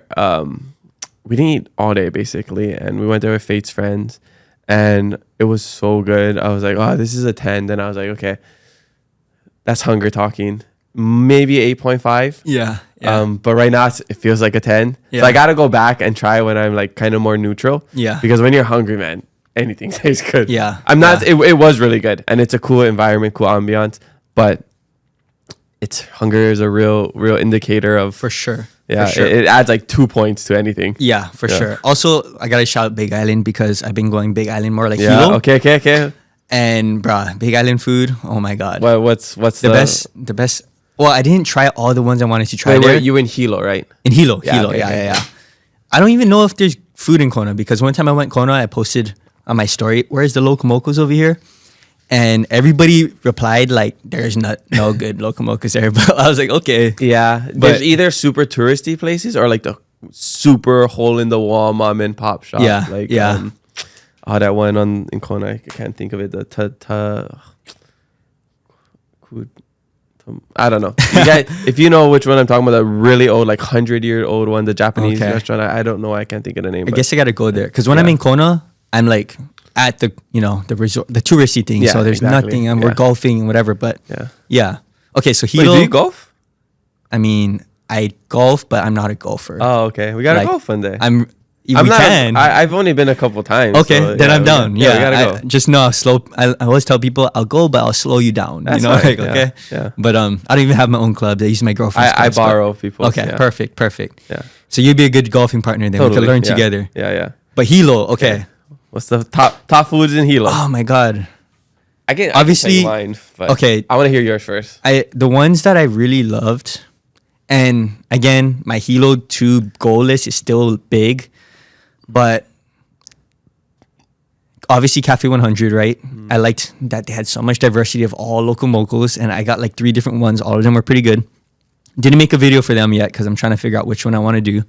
I actually don't eat there that much. For real? Yeah. That's what locals say, yeah. Yeah. But like Hilo locals. But Yeah. the one that I really liked, you might have to help me with the name, but it was in the mall. Is it In the mall. Is it Prince Kuhio Mall? Do you guys have Okay, Prince Kuo Plaza. Prince Kuhio Plaza? And it's like a plate lunch place. It's kind of by the Zippy side, Okay, Zippy across of side. like TJ Maxx. I can't Huh. on the tip of my tongue. I don't want to say the name of it. It could be a new place that I'm not familiar with. I don't know if it local was. mogul spot in the. It wasn't a mall? local mocha spot. It was like a plate Oh. lunch spot.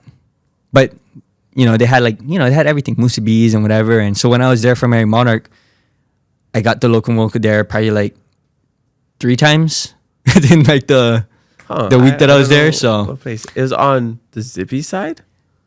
okay, so like Zippies and then Yeah, you walk in the entrance. There's Zippies. There's Tilt. There's Pizza a la Slice. Then there's like Dairy Queen, TJ Maxx. across from TJ Maxx. Like Oh, must be a new Across- place. is it? I Okay. don't know that place.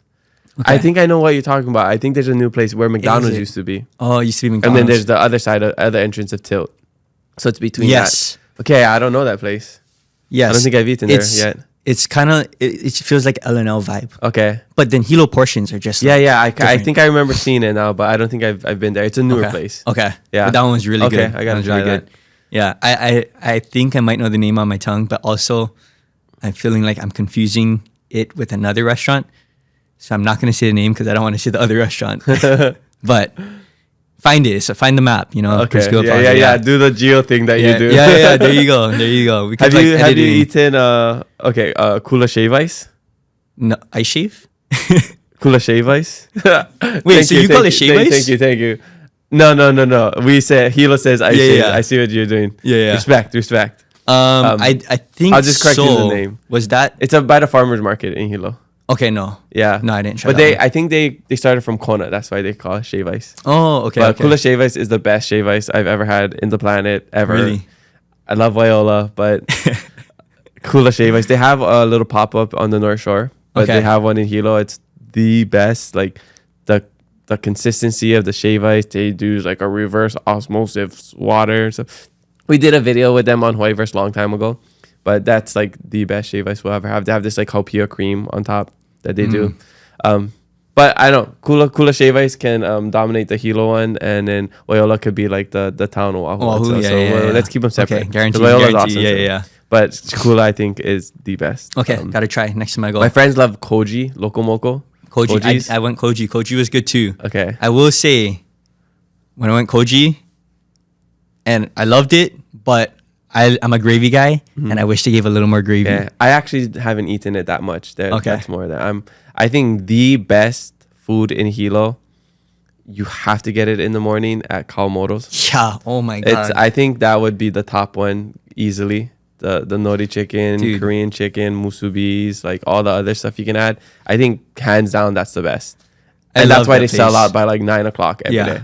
I love that Yeah. place. It feels so like Hawaii, And Yeah, there's, this, there's nothing izakaya like that place. anymore over here Yeah. on Oahu. And the first time I went there, I didn't really know like how to order or like what to do and stuff like that. And I don't know, people can tell I'm from Oahu, I think, because like the way I dress or whatever. But so like, they're so friendly. They're like, oh, helping me like order and like, oh, don't worry about you know, how you gotta stand in the line, and then I'm trying to like stand in the line, but look at the food. They're like, oh, when you go up, just relax. They're telling me just relax, you'll be fine. So I was like, okay. But yeah, I like Kawamoto is good. Yeah, Kawamoto is good. Hawaiian style is good. Big portion, big portions. If you're hungry, go to Hawaiian style. You'll always be satisfied. And then the other shops in that area is really good too. Yeah. Go to the auntie who has a little shop with all the candies and stuff right past it. My go-to is always Cosmic Hones or Blaine's Drive-In. Blaine's, oh Blaine's my god, Drive-In is love like Blaine's. the go-to for all my friends. I don't know, Korean mixed bento. That's my favorite. Korean mixed bento with a slushy. I never had strawberry that. slush float. Yeah. The best. I get it almost every time I go. And then Cosmic Cones. It's like it's like our one kind of drive-through local. It's old school diner kind of thing. Like ice cream cones? Like what is cones? Though they have food too, but Okay, but they have ice cream cones. They have this thing called a slush freeze, where it's like a blended slush float kind of thing. Super mean. Yep. So yeah, slush freeze, and it's like a Korean chicken. Yeah. Korean what's it called? I don't know, it's whatever the Korean chicken thing plate, Korean chicken plate, but their sauce is super good. Getting hungry, Bob. Yeah, I know. Getting hungry. Well, next time you're in Hilo, hopefully it's when we're there and we can show you around. For sure. But yeah, Hawaiian there's so style. many other places too, but those are just like the easy go-to. Yeah. And you know, you're listing off the names like, oh yeah, I've been there. They're all good. Okay, everything in Hilo is good. That's good. I love Hilo for the food. I think it's underrated. So underrated. Yeah. All right, and then of course Poke Market. I think the best Poke Bowl. My girlfriend loves in there. Hawaii. Like when we go Hilo, she eats there like every single day. Poke It's Market nuts. is just like the things that they put on with the sides. It's Yeah. so many other places I'm thinking of. I gotta stop naming places. All right, let's get back to the social media questions. Where am I? Okay, M. Suri says, what does it mean to come from Waipahu, and how did it inspire you in what you do now? Okay, let me take my jacket off. I'm kind of sweating. All the foods that make I me know. hungry. My metabolism Getting the is food sweats without even eating. my metabolism kicked in. Okay, so what it means to come from Waipahu? Yeah, and how does it inspire your content? Or sorry, how did it inspire what you do now? That's You can show them over there. That's a really good question. Waipahu means there's a lot of different things that I learned from Waipahu. I think. Okay, so because we played sports in Mililani, and then my grandparents and my mom's side, they're from Kaneohe, and we lived in Waipahu, and so I feel like I was kind of raised in all of these different places, and Waipahu was the place I felt like I didn't naturally fit in the most, you know?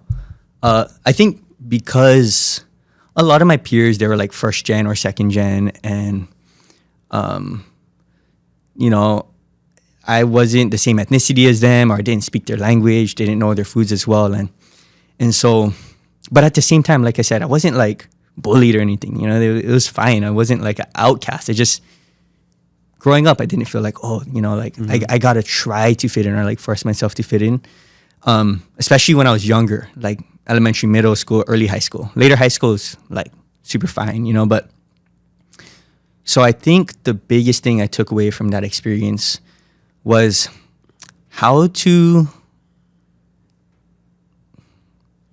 I think Waipahu taught me to just be comfortable with myself and just, you know, like, I don't have to fit in all the time, and I could be interested in different things, or maybe I don't know how to sing karaoke like my friends, you know, like my Filipino. You don't know how to shoot off 20 aerials back to back to back to back to back. I don't know how to do that. Or I never raised a chicken or what. Nah, just kidding. But no, but yeah. But seriously though, like that was a really big part of joking, like, not joking. Joking, not joking. Yeah, like a lot of my friends, they had these, you know, things that they did, and it was in common, and I didn't really.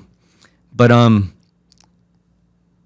my mom, since she was a teacher at Waipahu, a lot of my friends also knew who my mom was, you know, because teachers are a big part of the community, whether you're the student or not, right? And so, like the Samoans and like the, you know, the Filipinos that she had, and like, you know, whoever's, they all like took me in and like, oh, that's Miss Philip's son, you know, that's that's a friend, even though we don't really know him. We didn't go to school with him per se, but now that we go to school, like bring him in, and my mom would always take my friends home, and she would always be welcoming. And so I learned that like, hey, like people, I don't necessarily have to try so hard to like be someone I'm not, and I could just be myself. And you know, if I'm a good person, like my mom, who's a good community leader and like takes care of everybody, like I'll be good. I'll be fine here. I'll feel safe. You know, like people think sometimes Hawaii, I mean not Hawaii, but Waipahu specifically, like scary areas or whatever. Bro, my mom's like a 4'10", 4'11" like lady. Like she just goes there like, oh, she's good there in those neighborhoods, right? So I was like, oh, okay, like let me just be me, like treat people well, and I'll be okay, you know. Sometimes when I was like in Mililani or like Kaneohe, I felt like I fit in more with like those teammates or those neighbors or whatever it may be, but never really matter, you know. I mean, as long as you're respectful, as long as you doing the right thing, you pono, usually bad things don't happen. Yeah, for sure. Right on. Good question, though. Yeah, good question. Next question comes from Kai Hara. This person says, what does Cole contribute his inner drive and work ethic to? Takes a lot to pursue your passion. Well, like I already said earlier, but my brother, big inspiration. Having someone that looks up to you, but at the same time you look up to them, is like such a weird, it's not weird, but it's just, it gives me energy. The contrast too is this, you don't think of it, right? Like your younger brother, you literally look down to him, right? Sorry, yeah, Gabe. that's scrub. No, but get better at Smash. No, but it gives me energy, and maybe part of it was like when we were younger, it was like kind of competitive, right? But then now that we're older, we're like supporting each other. And then the other thing, my sister, me and my brother, like we spent a lot of time together. My sister, she lives in Australia now, but growing up, she was always the one to like set the tone for the family. Like I said, she was the oldest in the family, all the cousins. She was also the only girl. How much older? She was 2 years older than me. Oh, okay. So I'm middle, but she was really driven. You know, she has big goals, still has big goals to this day. She's a great leader, a great speaker, super smart. Never really got into too much trouble. But at the same time, she's the toughest one out of all of us. Like she's not afraid to like scrap, or she's not afraid to like, body someone. She used to play soccer. Like so many stories I could think of her, like just nailing girls. But and then my people in my grade, like my friends who were girls, was scared of her. But anyways, long story short, she was also another like inspiration, because she set the tone for me to be like, hey, like my sister's doing these amazing things, like I can also do it, and my brother like is looking at me to do it, so I have to do it. So those my siblings and my family really push me, and they don't push me intentionally. It's not like there's pressure. I know they'll love me no matter what, but it comes from there. Yeah, it's iron sharpens iron. Yep. That's what they say. Phillips sharpens Phillips. Yep. Okay, next question comes from Elsa_Shihai. This person says, your opinion on the new financial literacy requirement for Hawaii high school students. Are you familiar with that? I don't know what she's talking about. I did see a social media post about it, but I'm not educated enough to talk on this one. Okay. Well, if somebody knows, maybe comment below and educate us. But I'm happy to hear that that's out there. I'm learning about financial literacy myself still to this day. And, we don't really, in Hawaii, money is kind of unspoken.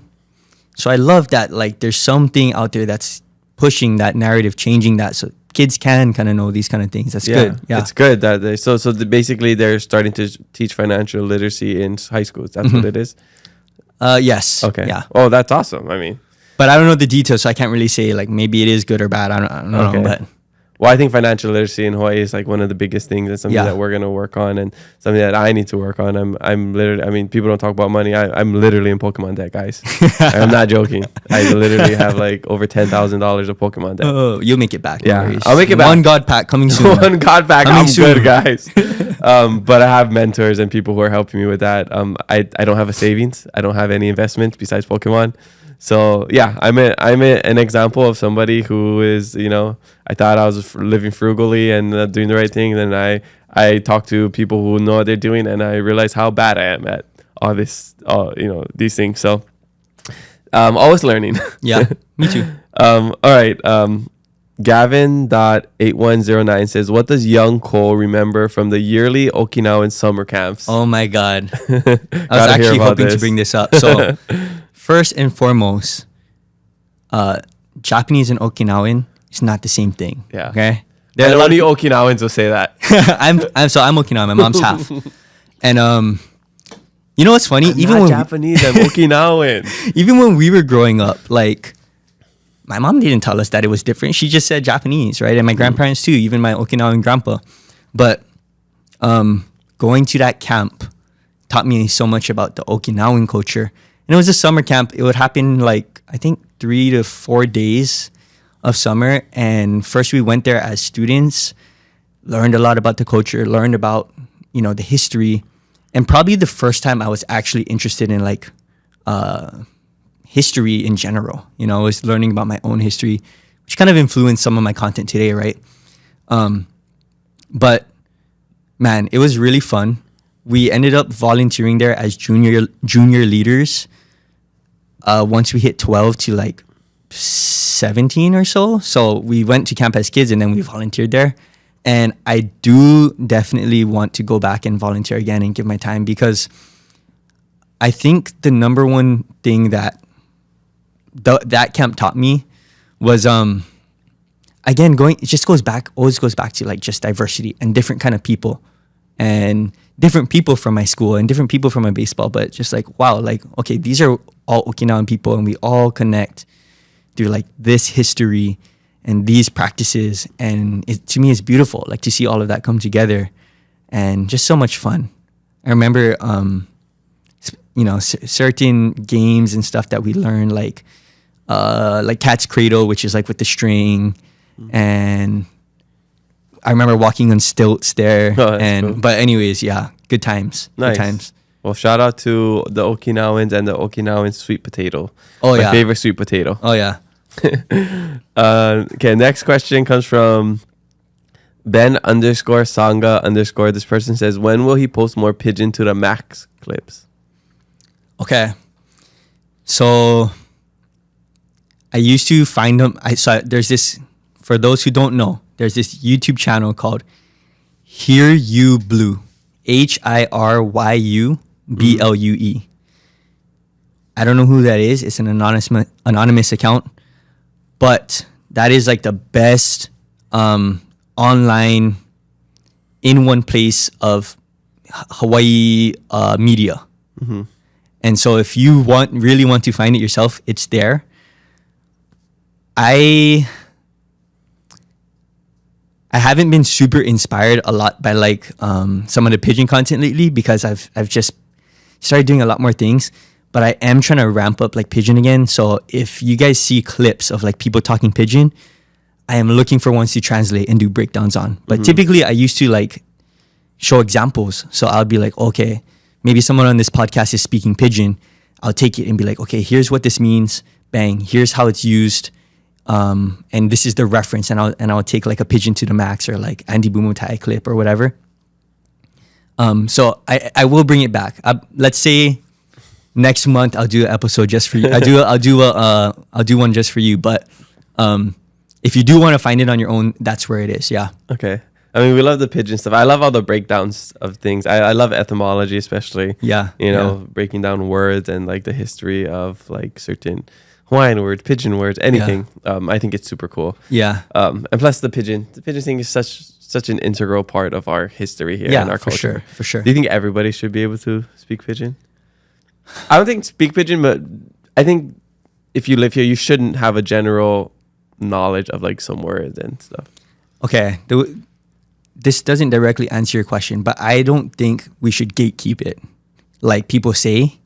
Like other people not from here shouldn't be able to speak Like it? let them, like we should share it. You know, that was kind of the whole thing about Pigeon, was that it was people from all over the world coming together and trying to understand each other. So by us being like, I get this comment all the time. Oh, you speak fake Pigeon, blah blah blah blah blah. Whatever, bro. That's the way that I grew up and heard my uncles and grandpa and aunties and uncles all speak. And maybe that got influenced a little bit from here and there, and it's not perfect. But we shouldn't be like, oh, it has to be one way, or oh, this person can't speak it, because that's how I feel like it's a dying language. And especially when I'm moving to town, I was like, oh, nobody really speaks Pigeon here. But I feel like we cannot keep it. I don't know if everybody needs to know it, but if you want to learn it, let's stop telling people they can't. Yeah. I mean, with any language, like anybody can learn Hawaiian. Yeah. I mean, have good intentions. Anything you do with good intention, you should be able to do. I mean, not telling somebody they can't speak Pigeon is like telling somebody you can't eat one plate lunch. To me, it's the same thing. True. Right? It's true. like, what's stopping you from eating that pork adobo rice, Korean chicken, mac salad, lomi salmon, lau combo with the poi on the side? Like, eat whatever's. I mean, that's how our Hawaii became Hawaii these days, from That's the what it is. plantations. That's That's what what it's all Aloha is. Yeah. Aloha's Pigeon, Aloha's plate lunches. Yeah. I mean, it's just a mix of everything being like, this is what we have from my culture, from your culture, from their culture, our culture. Boom. Then we share them, and then that's Aloha. Yeah, exactly. Yeah. And that's what I love about Hawaii. I'm a product of that. Having so many backgrounds and ethnicities, and like my family history is vast. It's like all kind of cultures, and so I am the product. Like if my Pigeon is fake, and that's your opinion, that's fine. But like it comes from all of these branches, and that's what it is. Yeah. So Only fake people would say that. All right. Speaking on kind of this topic, Zach is Shalant says, how do you think your life would be different if you weren't taught Hawaiian kind stuff? I'm assuming he means the values, right? Like, Yeah, yeah, I don't think like actual Hawaiian Yeah, stuff. yeah. So In the same sense as Hawaiian pizza. yeah. So okay. I mean, obviously it shaped who I am today. So my life would be a lot different. But I think the one thing that, like, when I travel, or like for example, I just went to New York, and I think, so this is not unique to me, but anybody who like grew up with Hawaiian values, the one thing that makes us different, and when we go around the world and when we share our values and our culture, is that we have this energy to spread love and share ourselves. We're open people, and so I think bringing that energy to the world, always being willing to give and do for others, makes it so that energy comes back to you.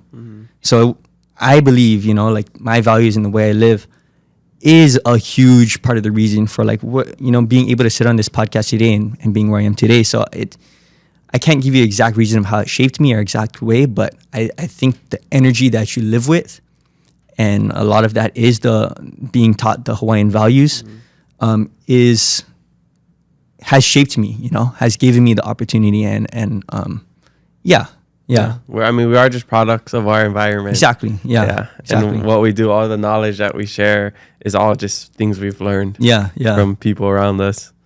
All right. And next question comes from Hawaii Bowl. This person says, describe the feeling of sharing humble beginnings and sharing local culture kind things blow up to being an internet sensation virally. I don't necessarily feel like I'm a sensation or like I've blown up or anything like that. I haven't really looked at it like that. Of course, I appreciate it. I feel good, like, wow, I did this thing, and I'm happy to inspire people. But my life doesn't feel too different. I'm on podcasts now, like people say hi to me, but I'm not like I'm not a superstar. I don't walk into the store and everybody's like, whoa, Yeah, like there's levels. I mean, we're not Max Holloway here, yeah, guys. exactly. But with that being said, if anybody thinks I'm not humble, just let me know. Like if that changes, then I would love for someone to tell me. But my goal is to like stay humble, and hopefully even one day, like take what I built here and do something else where I don't necessarily have to be in the spotlight and be on camera. When I have kids, like, am I gonna want to be like, we're finding the best local moco in Hawaii? Maybe not. I don't know. Views for the cute kids. Telling you right now. But yeah, so I really do appreciate, those words. But for me internally, I feel pretty the same. I hope my peers think that as well. And I hope I'm not treating anybody different. And that's my goal, Yeah. Yeah, I think you're doing a good job. And I appreciate the come up because you're not an internet sensation. Like, you didn't have one viral video and like, oh, this guy's known for doing this type of dance. It's like little things consistently over the last couple of years got you where you're at. So it's a constant grind, and now you're at a place where you have a certain number of followers because of all the things that you've done over the last couple of years. It wasn't just one thing. It was a bunch of things that just, eventually a bunch of grain of sand that just became a beach. Thank you. That's basically what it is. And I love the way you put it. Just small kind of things, That's what exactly, it is. Yeah. Awesome. All right. Next question comes from. Oh, this is the other part from that Perez Thai place. I skipped over to the local moco question. This person says, "What have been the challenges in continuing your push for local culture and what you learned?"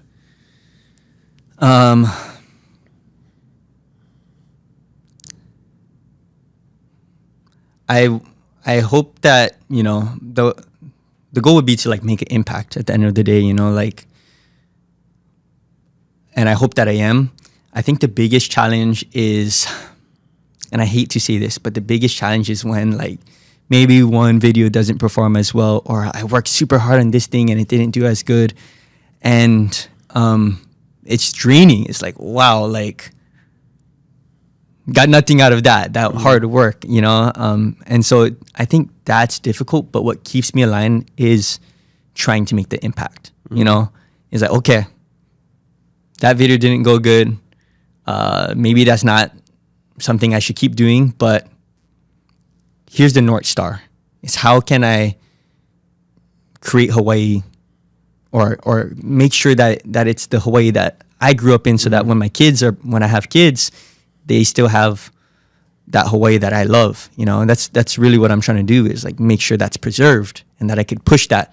And then when it's ready, when the world's ready, they can also learn and absorb some of our culture, because really, if the whole world lived like us, I believe, like it'll be a beautiful world. Right. So, that's kind of what I'm doing. And so the hard part is the numbers. Mm-hmm. I hate to say it. It's just the truth. Yeah. So it brings me down sometimes, but I'm like, you know what?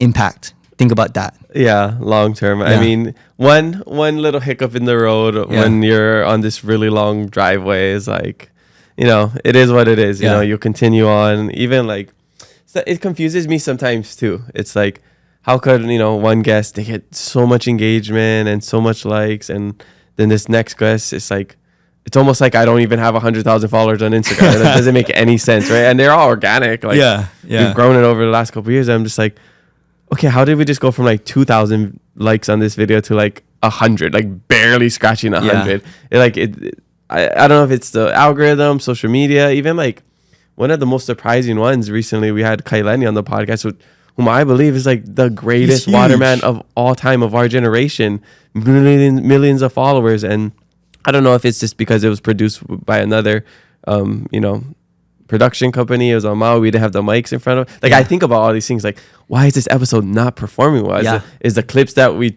chose just not hitting? Maybe we don't have a lot of surf fans, or maybe I don't know. Do people not like Kailani? I think he's amazing. So he is. Yeah. All those things as the business side of things. You got to think about that as, especially for numbers, for sponsors. Mm-hmm. And like, you want people to see this thing that you've worked so hard on, and Yeah. when it's not, received in the best way, and it's maybe not even like, maybe it's just not being shown to people. It's kind of, Yeah, it's out of it's your kind of control. frustrating. Yeah. Yeah, but it's good. I mean, if you want to be successful, you have to care about the numbers. You have to look at the data, and you have to have your goals. I want to get these views. I want to do this. So that's why it's frustrating, because you set the expectation, and when you don't achieve it, it's like, come on. But it's okay. I mean, it's part of the game. For these episodes, I don't really have goals of like, oh, this episode should get this, or I want to do this, or I kind of just have like estimates, like, okay, with this, their reach, their engagement, I think this episode will get X amount. Like,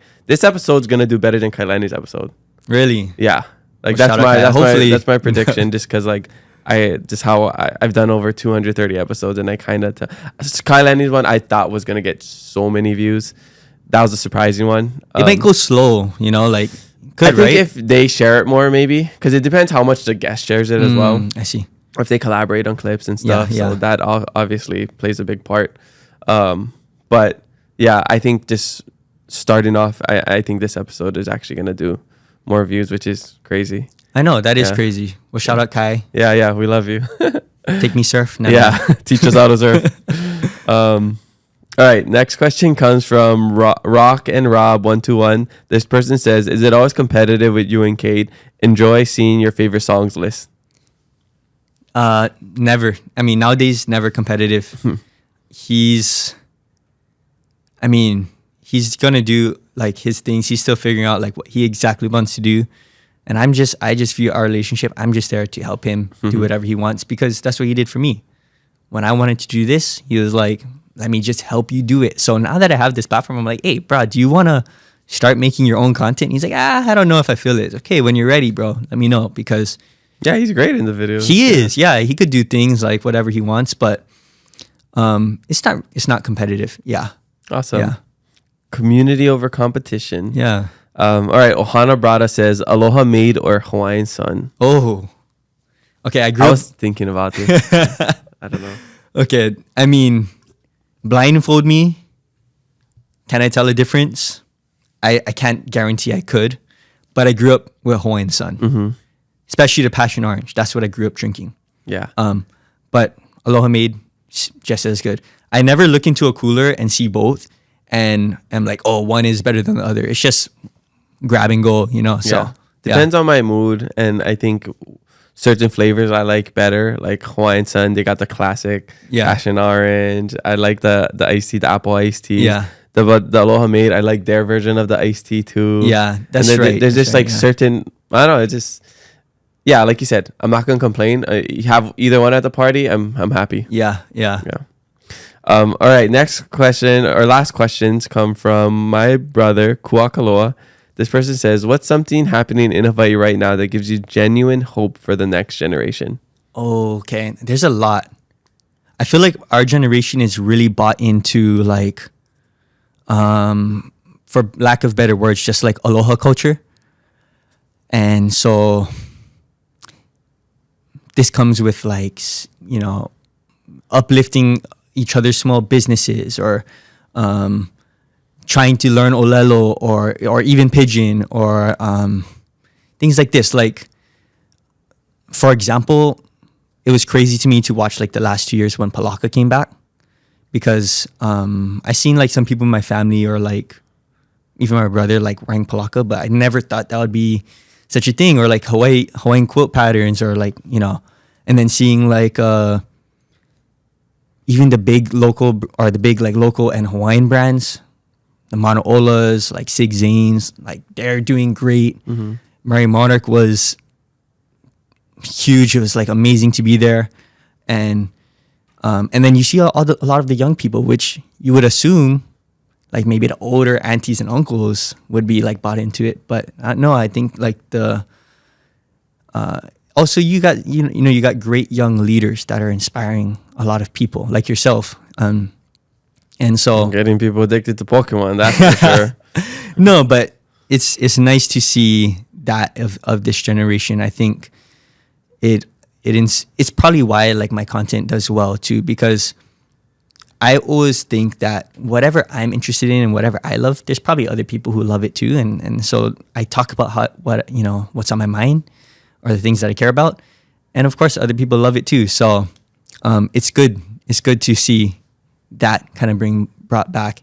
And I feel like I wasn't alive, for this era, but I feel like the 70s, 80s Hawaii era where it was like the Pigeon to the Max days and like the Frank De Lima and whatever. Like, I feel like there's that era kind of happening, or it's going to happen, but it's budding right now. And so I hope to see that, Yeah, Kendama's back. Kendama's back. Maybe Pogs are gonna be back. I know. I tried bringing Pogs back. I like made a couple videos. People love it, but like nobody buys it. I don't know, but all right. But yeah, Pokemon's back, but it's all these things that it's like what do they call it? Like a cycle. Yeah. And it always like the old thing, like the fashion, it goes out, then it comes back. Yeah. And then same with haircut and style and all of that. That's how it goes. All right. The one thing that stays forever though, gold chains and lifted Yodas. Yeah. Gold chains and lifted Yodas. That ain't going anywhere. Oh dang! I might have missed a question because somebody asked when you're gonna do that giveaway, when that giveaway ends. The Toyota. Somebody asked about that. I don't think I wrote. I don't think this down. episode will be out before, but it's coming. The giveaway ends on the 31st, so I'm giving away a Toyota Corolla. Oh, okay. So this will be out the day after. Yeah. Mm-hmm. So it's a Toyota Corolla for recent graduates, college, high school, trade school, whatever. And yeah, Toyota was super surf code. They're super cool to like be like, hey, we want to give out a car. I was like, bro, yeah, guaranteed. So, but yeah, shout out to him. Did you work with Ryan? Yeah. Ryan's awesome. Yeah, all of them are awesome. Yeah. All right. And then last question from Ku says, also, who would win in a skank off, you or Cade? Oh shoot. Couple drinks in, me.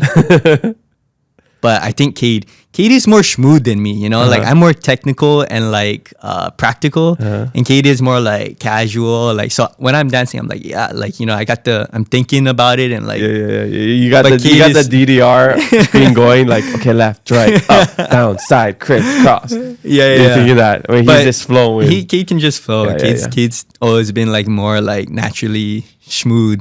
So. Yeah. She's a little schmooder. Okay. Yeah, a little schmooder. All right. Mahalo, everybody, for the social media fan questions. You guys left a lot of them. Make sure you leave some for our next guest, and maybe a question will make it on the podcast. All right. So before we get into the back end of the podcast, I want to dive a little bit deeper into your mind and your mission and your mindset and what motivates you. So I just want to know, like, what is your mission and, like, why do you do what you do? Okay, so, growing up in Hawaii, if you've been paying attention, or even if you just take a look around, you see that things are like clearly becoming more divided. We can't agree on if the rail is good or bad. We can't agree on if tourism is harmful or hurtful. Lately, we can't agree on if we should support local businesses or if they're getting too expensive. And then you look at the big Hawaii social media pages. The comment sections, they're filled with a lot of anger, right? And then you got groups of kids going around almost mobbing another kid to death. Parents feel like public education is failing their kids. People feel like the politicians aren't listening. And young people like us feel like there's no opportunity here in Hawaii to like even make it here. So I feel like these are the problems that are dividing us, that are pulling us apart. So what I make content about is the things that unite us. Right, it's the culture, the history, the things that we all love. Because to me, the best part about growing up in Hawaii was how united it felt. It felt like one big family, one community, right? So I like the idea of, as things start to get worse and things start to change, I'll at least have a united community that's ready to like create the Hawaii we want to create, that's ready to make the good change.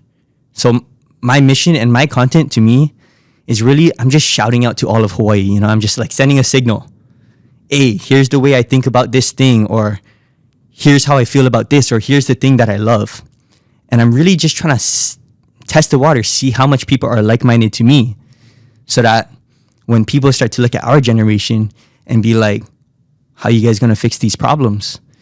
At least I'll feel confident that we're going to be starting somewhere united, united by these things. So that's kind of like what my mission is. That's what I do all of this for. Awesome. It's like your version of the bat signal. You turn up the shaka signal. Exactly. Yeah. I wish I had one. Boom. Throw it up at night. Shaka. Like, lose shaka. That's a beautiful mission, and I think you're on the right path. And you talking about those things makes me think of my favorite things about Hawaii and what I love about just being here, the people, the culture, the very underrated things that make Hawaii. Yeah. And I actually wrote down a couple, and maybe you can help me because I know you like to list things and rank things. Okay? Yeah. So I have a few things, and I could only write like 5. I tried to think more, but I was like, you can just help me with these. Okay. So these are like some of the things that happen in Hawaii that only happen in Hawaii that I love so much. And this is like, when it happens, it makes me so happy. Yeah. So one of them is you let the bus go in front of you. Yep. And you see they throw up the virtual shaka. Yep. Oh my gosh. Like, you don't know how many times I'm like, I let the bus go and I'm like, looking around, like, it fades from me. I'm like, come on. We gotta wait for it. It's gonna happen. It's gonna happen. And sometimes they take long. I'm like, I shouldn't even have let you go in. And then it happens. It's on the screen. Yeah. Boom. Slow motion. Yeah. One of the best feelings ever. That is the Top best 10 feelings ever. That is the best. I think what goes above that, though, is getting like you let another car pass and they throw an actual shaka. That was my other one. Is sometimes you gotta wait a little bit because I get a little too excited and be like, I let this person in, but they're just rolling down their window. They're just making sure they're not crashing in. They're in the lane properly, and then they throw it up. Yeah. Sometimes like I try to rush it to it when I'm getting in the lane if I don't already have my window down. Sometimes if I know it's gonna be a close one, I roll the window down and like hold my hand out, like preparing, like so they know like I'm trying to get into this lane. I'm about to throw up the shaka. But sometimes I'm like, it's like hectic, and I had to go last minute, and I'm trying to roll down my window, but like there's only like a little crack, so my hand's kind of just like barely poking out of the window. I'm like, I wonder if that looked weird. That's the thing too. When you're throwing the shaka, everybody has their own way of throwing the shaka on the road, right? Like for me, I always go open hand first, and then like shaka. Yeah. Because I don't know if like maybe it's a transplant or hali or whatever, like or if it's local. So like I always try to do both. So that they're like, I don't know. That's just how I feel. I'm like, hey, thank you, shaka. Mine depends on where I'm coming from. So if I'm on the driver's side and I'm going to the right and the guy is on the right side, then I go with like the curve. Like I kind of like let them know uppercut. Like this is coming to you to my back right. If it's like funny. To the left, I can do like kind of the low loose one like that. Or if it's just like they're right in the back of me because I went in front of them, I'm just like kind of like that. But sometimes I wonder, I'm like, was my shaka too loose? Did it look just like that? Nah, this is the best shaka. I get self-conscious about my outside of the car shaka sometimes. But that's one of them. Okay. Another one is Chihu echo chamber. Starts randomly. Yeah. At like a game or after a concert or people are going home. It's just like the Chihu. And then you just hear back to back to back to back. Like it's so funny. Yeah. I love that's one of the top experiences. Yep. I love hearing or being called brother or sis, but not brada. Like brada's cool, but like by flight attendants, they're like, "Hey brother, you okay?" Like they say brother, but it's like it's the most comforting brother ever. Yeah. Like, hey brother, you need a refill? Like, like that's like such a cool like. Yes, auntie, I do need one. Yeah. And then when the girls call each other sis, like same with the flight attendants. Hey sis, you good over there? Like, that's like I love that. Style. I love that. It makes me feel like you is my auntie. Yeah. I do have to say one thing here. I don't mind being called or uncle. Yeah, I'm a pro uncle. Me too. We're the uncles now. Yeah. We gotta accept it. Yeah. And I used to the people who I called uncle before. Those are the people I respected. So when I'm getting called uncle, that's like a sign of respect. I tell people that too. Yeah. I think if there's a 15-year age gap, then that's your rule. I think yeah. I was just talking to somebody about this because they're like, usually girls are a little bit more sensitive. Like, I'm not auntie. Yeah. But I say if there's a 15-year age gap, I think that's fine. Okay. My rule, you only call someone uncle or auntie if they're around the same age as your parents. Okay. That's like the measure for me. I'm like, are you close to my parents? If not, I feel like you're a little bit younger, How's it, ba? Yeah. It's hard for me now because I meet people in professional settings. Yes. Where I would, outside of that, I would call them auntie or uncle. But then now I'm calling them like Christine or Yeah. Joseph or Okay. whatever, where I would be like, hey, what's up? Mahalo, auntie. But yeah, so it's weird when you get to like this more professional. Except, yeah. and I'm getting a little too old. I'm turning 27 soon. I'm getting a little too old for this, but you do have a phase when you're like young 20s and you're in professional setting, you're stepping into that world. You still can. In fact, I encourage you to say uncle, auntie in the professional setting, because then they're like, oh, like I gotta help this Feel person. it out, though. you Feel know? it out. Feel it out. Yeah, true. Yeah. All right. Next one. When someone's pigeon comes out more, like Yeah. you can tell like the local brada or the auntie, the tita starts to come out more. Yeah. And it's just a flow. It's Yeah. just like you're using more pigeon words. You're doing more like like Yeah. those weird like ad libs start to come out. I think that's like one of the best feelings. Yeah. And for example, like when we find out we know the same people, Oh. and we're like, bro, you know Chad too. It's like, that fun. Like, bruh, and you start roasting the same Yes. person, or like, That's so true. I don't know. I never really thought about that one, but if you know the same person, the pigeon is automatically coming out right yeah. after. Or like, wait, you from Hilo too? Bruh, wait, what's school? Like that, when you click, it's awesome. A perfect dap. Oh. Followed by exactly. Yeah, that's that. Yeah. Like, you just kind of look at each other. Yeah. Yeah. That's all I had. Okay. Do you have anything else? Should I rank them? So we got these 5. If you could add maybe let's get to like at least 8. If we could get to 10, Like that'd be good. perfect Hawaii experiences. Just like some of your top Hawaii experiences that you just love, okay. This one is more for like like underrated. Oh, sorry, let me add one more. Yeah, It's called Us or Uso. by oh Samoan. my god. Oh, I'm not Samoan or Tongan, so when mahalo was like, Buh. So I still go out to like bars and whatever. Yeah. I'm trying to like fade away from it, but the security, they at the front, sometimes they recognize me, and that is also like a great feeling. Like the security at the bar is like, oh, what's up, bro? Yeah, He's like, cut the line. I was like, yeah. Okay, but Hawaii experiences, you said a lot of good ones. I think for me, this might be good or bad to some people, but I love being at like a local family party and then leaving and trying to find your slippers. As long as it's not taken. So the good experience is when you leave the party and you see your slippers is still there. It's still there, Yeah. but also it's just funny. I always crack up. I'm like, bruh, how much people have the same slippers, bro? Yeah, that is true. The slippers outside a party. Yeah, I just always Tons and crack tons. up at that. Yeah. It always makes me laugh. Other local experiences, I mean, perfect. I mean, Hawaii is great weather, right? But perfect days, obviously, right? Like if you go beach day, waves are nice. I mean, I'm not a big wave guy, but like waves are firing, nice catchable waves. and then- Basically, Kolohe Kai song. yeah, exactly. Waves are Cool down, firing. yeah. Yeah. Yeah. Nice temperature, breezy. What else? I'm trying to think off the top of my head.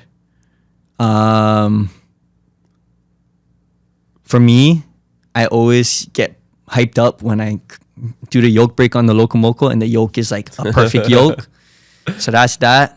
But That's a I don't very know. cool one. Yeah, that one's. Oh yeah, one's but that is when you get oh. a good yolk break. Yeah, I will. Or some good oh. like sauce on top something. Yeah.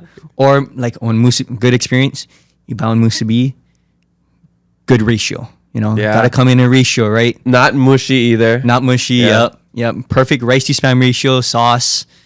So yeah, but yeah, from the top of my head, that's what I'm sure. There's so much more. But yeah. Okay. I think I don't know what we have at that, but let's just go with what we said already. Let's go with your like, 5. What would you? Okay, I guess just rank my 5 then. Yeah. Okay. All right. So you let a shaka from the bus, or somebody else that you let in. Chihu chamber, being called brother or sis.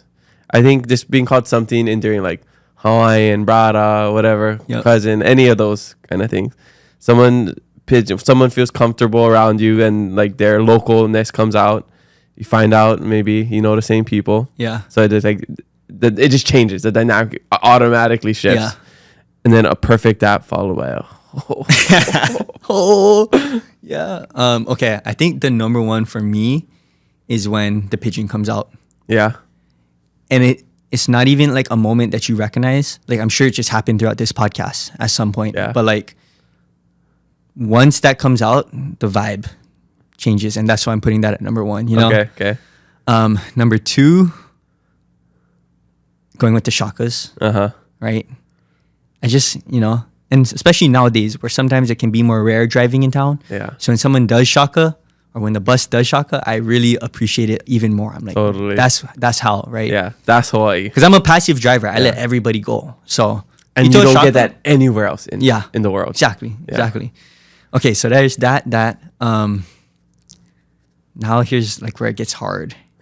Because something got to end up at the bottom. Okay, I think... so we got Chihu. perfect dap, chihu. And then being called brother or sis or one of those is Let's go with that one. Okay. Being called brother, sis, at this point, uncle. Yeah. But just knowing someone trusts you like that, it's a good feeling. Mm-hmm. And obviously, you like you said, it makes you reciprocate it, right? It creates a bond. And then, wow. Chihu and a perfect app. Yeah. Two great things. Okay. I think the Chihu train gotta be fourth. Mm-hmm. Mostly because you're shouting into the void, Yeah. but you're still connecting with. It's usually followed by a good experience too. Like Exactly. nobody's chihuing after a Hawaii loss or something. Yeah. Right. True that. Yeah. And I remember going back to being in the dorms, like we would just Chihu out the window of the dorm. And then someone from another dorm would go, and then someone from another. That's like a unique experience. But, and then like perfect app it is amazing, and especially when you're like, oh, but I think to me that could happen with anybody. Like I could just meet someone on Waikiki on the street, boom, That's true. perfect app. Oh, these other ones feel a little bit more like connected, maybe like I don't know. Yeah. That's my top 5 though. Okay, that's good. I think there's more that we could get into it. Just like stuff, even like being boys, like talking to a random person, we connect over sports or surfing or whatever, and like somebody like, hey, you know that person? Oh no, I just met him. Yeah, And, like that's like a classic. It's like you're just having a super normal, very into it conversation, Yeah. and you have no idea who that person. Oh, is. I don't even know his name. Yeah, exactly. But that happens a lot. I love it. Yeah. Okay. I just wanted to go over that stuff. I know you cover a lot of local kind things on just small kind things, and that was some of the things that came to mind. But I do want to know something that I ask all my guests when they come onto this podcast about keeping it aloha. So I want to know, in your life, how do you keep it aloha? To me, aloha was taught to me and always has been doing good without any expectation of getting anything back in return. So like I remember when my parents or grandparents would teach me about aloha, it was always like, hey, hold the door open for auntie coming in behind you, or hey, make sure you pick up the trash at the beach if you sat there, right? Or bring the cart back to the store, or make sure you go say hi to all the aunties and uncles at the party.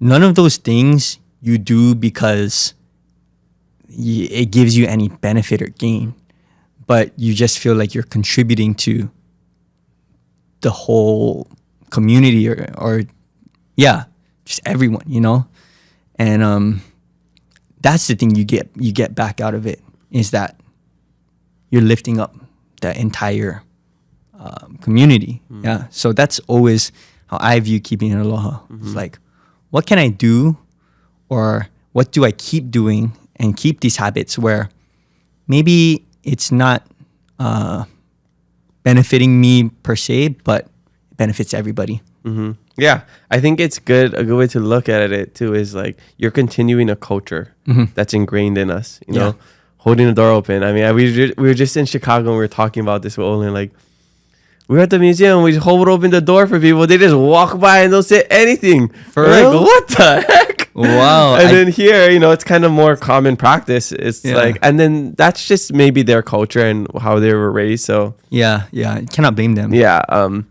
But to us, it's like so weird, like, Yeah. bro, I just took time out and I didn't have to hold this door open for you. And I did. So sometimes I want to be like, you're welcome.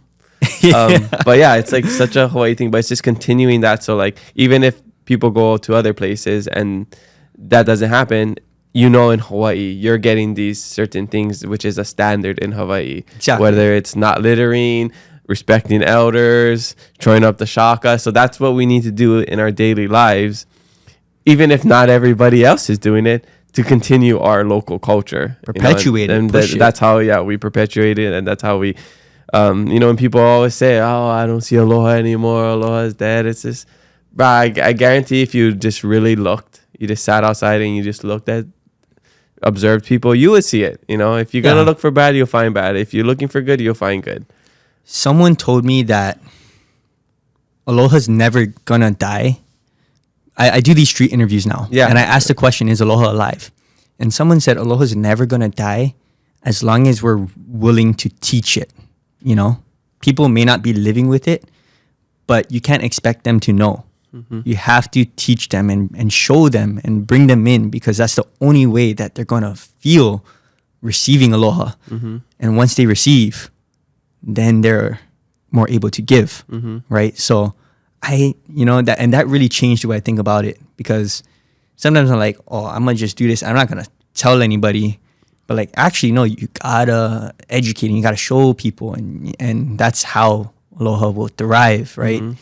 So yeah, just do it through action, and then it can be caught, not taught, right? Exactly. Where it's like, okay, we don't gotta sit in a classroom and be like, hey, this is what you should do in your daily lives to perpetuate Aloha. It's like you do it through action, you show it, and it is weird sometimes. Like, hey, here's a video of me picking up a piece of trash. It feels a little disingenuous. Yeah, I'm used to that experience. But then, okay, you might have some haters, but like you might inspire a bunch of people to pick up more pieces of trash. So I mean, I think there's always a net positive. For sure. Yeah. Anyways, so can we talk a little bit about that new series that you started? I know you're interviewing a lot of people on the street. You're asking people, has Hawaii changed? Yeah. Talk about Aloha. You talk about all the social, political issues going on here in Hawaii. For sure.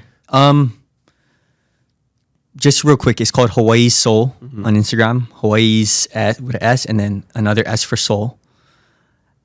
The goal of it is to really show Hawaii that there's actually more middle ground than we think.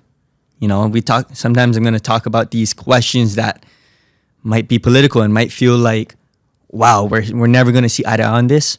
But through directly asking random people on the street, I believe that we'll see that we think very alike to each other, and sometimes media, social media, whatever, for some reason, like we get pulled apart, even though our opinions are like slightly different. Mm-hmm. Things make us feel like we're so far apart. So that's kind of the goal of it. And I'm not really out there intending to like do a political thing or anything like that, but I'm just asking the questions that I think about, right? Like, sometimes I think, is Hawaii changing too much, right? Sometimes I feel like it's good change. Sometimes I feel like it's bad change. Let me go ask the people what they think. And so yeah, shout out to Mike and Kira, like people who are helping me put it together. And so that's really it. And I'm excited to see where it goes. Right now it's like still infant stages. I'm still trying to figure out how to do and produce something like this, but it's gonna be fun.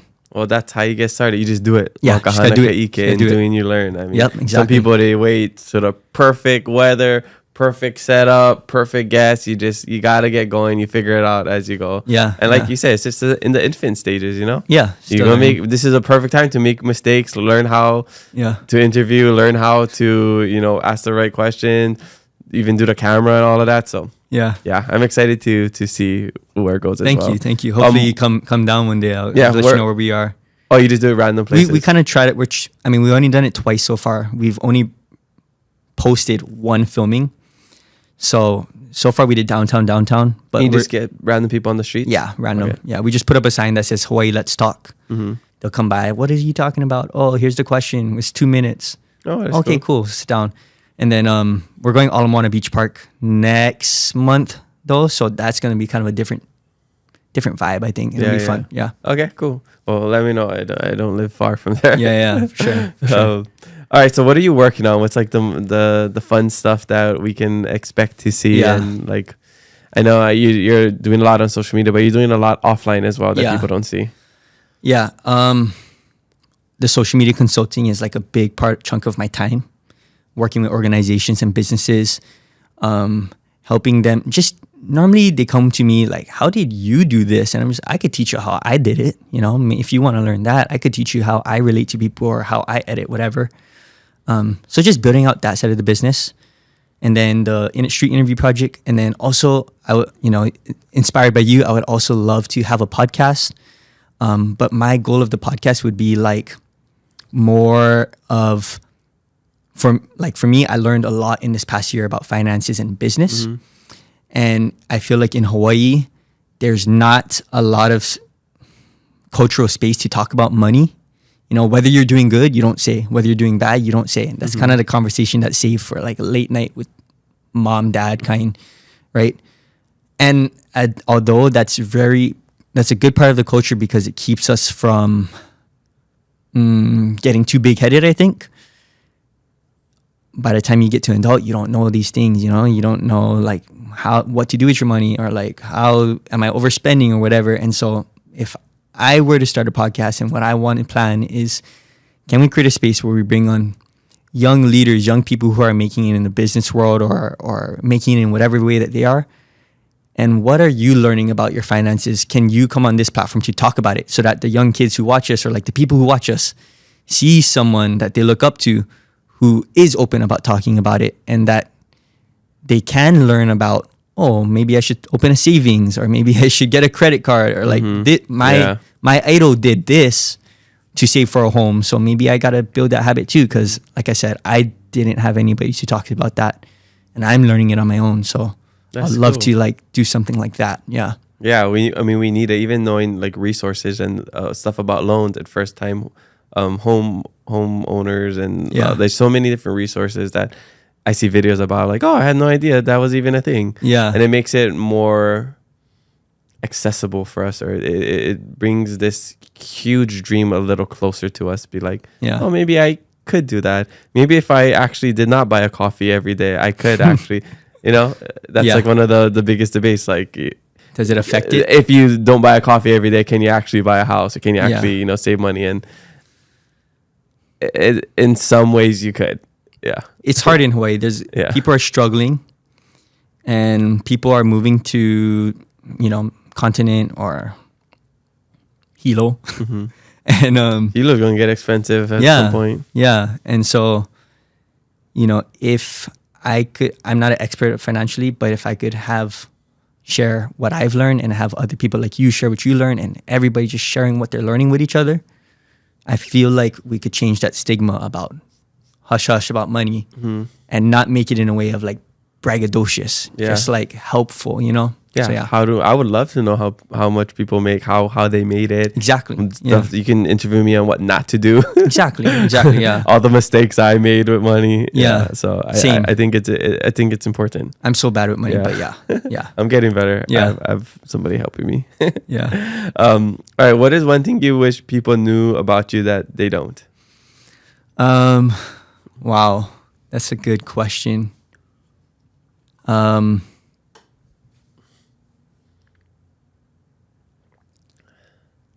I gotta think about this. Sorry. Yeah. I know you tell me to think about this too, but no, I didn't tell you about this. Oh, you didn't tell me this? Yeah. Oh, okay. Here's one. Me, myself, but also my brother, we have natural curls. For some reason, everybody always DMs us that, or DMs me, like, oh, do you perm your hair? Is your hair real? Whatever. Like, bro, if I wanted to grow my hair out, it would be an afro. Like, it would be like Kuz kind of his hair. What part of your ethnicity does that? That's the thing, is that, like I said, it comes from my dad's side, but we don't have too much knowledge of like that, our grandparents and we've met them and our aunties and uncles. So we know it comes from there, but cannot track it back. But if I had to guess, I feel like when I look at like pictures, it's like Portuguese, Hawaiian. Okinawan also has thick hair, but like Okinawan thick hair is kind of like, because they're hairy. Okinawans are hairy. yeah. But it's kind of like more, it's different thick hair. This is like full. I think Okinawan thick hair is a little bit more like wiry, I guess, or I don't know how to explain it. But so it definitely comes from my dad's side. But that's one thing, okay? We don't do our hair. It's just natural. That's just how it naturally is. permed. That's just how it is. Yeah. Okay. And I'm gonna also grow my hair out. I've been cutting my hair short. Like, Like it doesn't grow like this, but it just grows like this. so we're just gonna see afro. Yeah. bow? You could go back on my Instagram like maybe a year and a half ago. It was big, but Oh, okay. yeah. Nice. Yeah.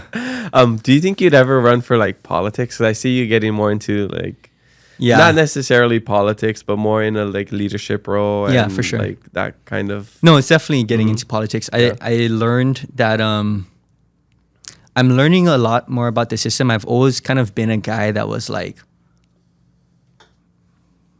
I think my parents are this way, that's why, but like it doesn't really matter. Like it's not going to change anything or whatever. But the reason why I started learning about it is because I started realizing that the culture that I want to preserve is highly dependent on policy. And I haven't, to be 100% honest, I haven't learned anything about like policy, but I do know the importance of like, okay, there's this huge decision the state's gonna make, gonna cost billions. Like this could affect a lot of people. Maybe I should learn about it. Am I gonna ever run for office? I think as long as I feel like I could have an impact with my platform, I'd rather do this. You know, if I'm making enough of an impact by speaking to the camera, connecting with people, speaking my mind, this seems like a lot more fun. 10, 20, 30 years down the line, I don't know if that will change. It is a hard job. So, you know, respect to everybody who serves. That's the way I think about it. And, you know, and then also I see guys like some of the younger politicians, they inspire me like, oh, they're doing it, but it's not on my to-do list. No. Yeah. Not anytime soon. No, not anytime Okay. soon. Yeah. All right. Well, I mean, I think you'll probably still be involved in it in some sort of way. I know it with the Housing Hawaii's Future. Yeah. I just met Whitley not too long ago. He said you guys work out Yeah. every yeah. week. Yeah. So I'm sure we'll be seeing your face pop up more and more in all these different spaces as Yeah. the Yeah. years go on. Yeah, I love being involved and I like learning about the candidates and what they care about and how can I help them. But do I really want to run? Not really. Yeah. Okay. Yeah. I mean, I could see you running in the future. Maybe, yeah. Yeah. I'm not going to say no, but yeah. Yeah. All right. So what are you hoping people get away from this episode? Take away from this episode? I think two things. Number one, if you want to create content, if you think you can, do it. Because like I said multiple times, like I'm only here because I started making simple 60-second videos on my phone, and it's opened up the world of opportunity. It's given me, you know, it's given me confidence to believe that I could make it in Hawaii, you know? And if you did want to make content, start with a mission. What do you want to see happen? What do you care about? It doesn't have to be for Hawaii. It could be whatever you want. Maybe your mission is to lose 100 pounds. That's your own personal mission. At least start with a mission, because the numbers, again, can be heavy. But if you could go back to that North Star mission, you're good. I think, secondly, the big takeaway is that, we're a united community. We got to get back to thinking that way. I understand it's tough out here and there's a lot of things to complain about, but nothing's going to change if we keep fighting. You know, we're never going to get anywhere by not starting united. So let's at least find the middle ground of what we do agree on and love each other for that. Totally. Yeah. What's your favorite thing about Hawaii? Like I said earlier, the best thing about growing up in Hawaii was how united it felt. that community feeling. I didn't start traveling until like a couple years ago. Like I've never really left island in like college or high school. I did with family when I was young, but I think traveling did help me realize like how much community is. Like going to, for example, New York recently or whatever, Europe a couple years ago, Vegas, and I was just like, wow, like Hawaii is unique for that, Like people at least make eye contact with you and smile here, which is so nuts that didn't really happen. Like, in Italy, everybody's just like, but yeah, I think it's the community. Oh, it's the people and community. Yeah. All right. So before we start to wrap up and open some Pokemon packs, what is a life hack you have that you can share with us? Life hack. Okay. Have you ever heard of the Grant study? No. Okay. So this is super cool. In like the 1940s, Harvard researchers wanted to figure out why people are happy, what makes people happy.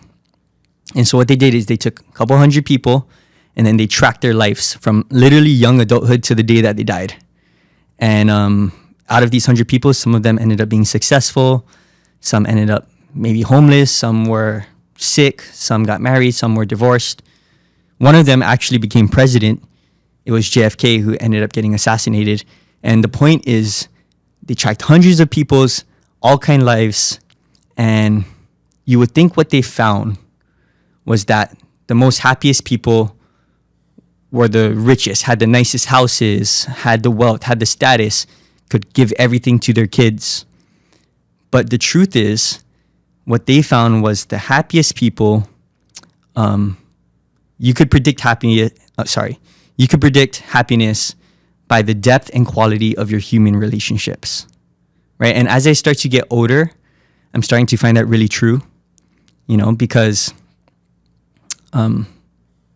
I could say like nowadays, business is doing pretty good. I have my following, my videos can go viral.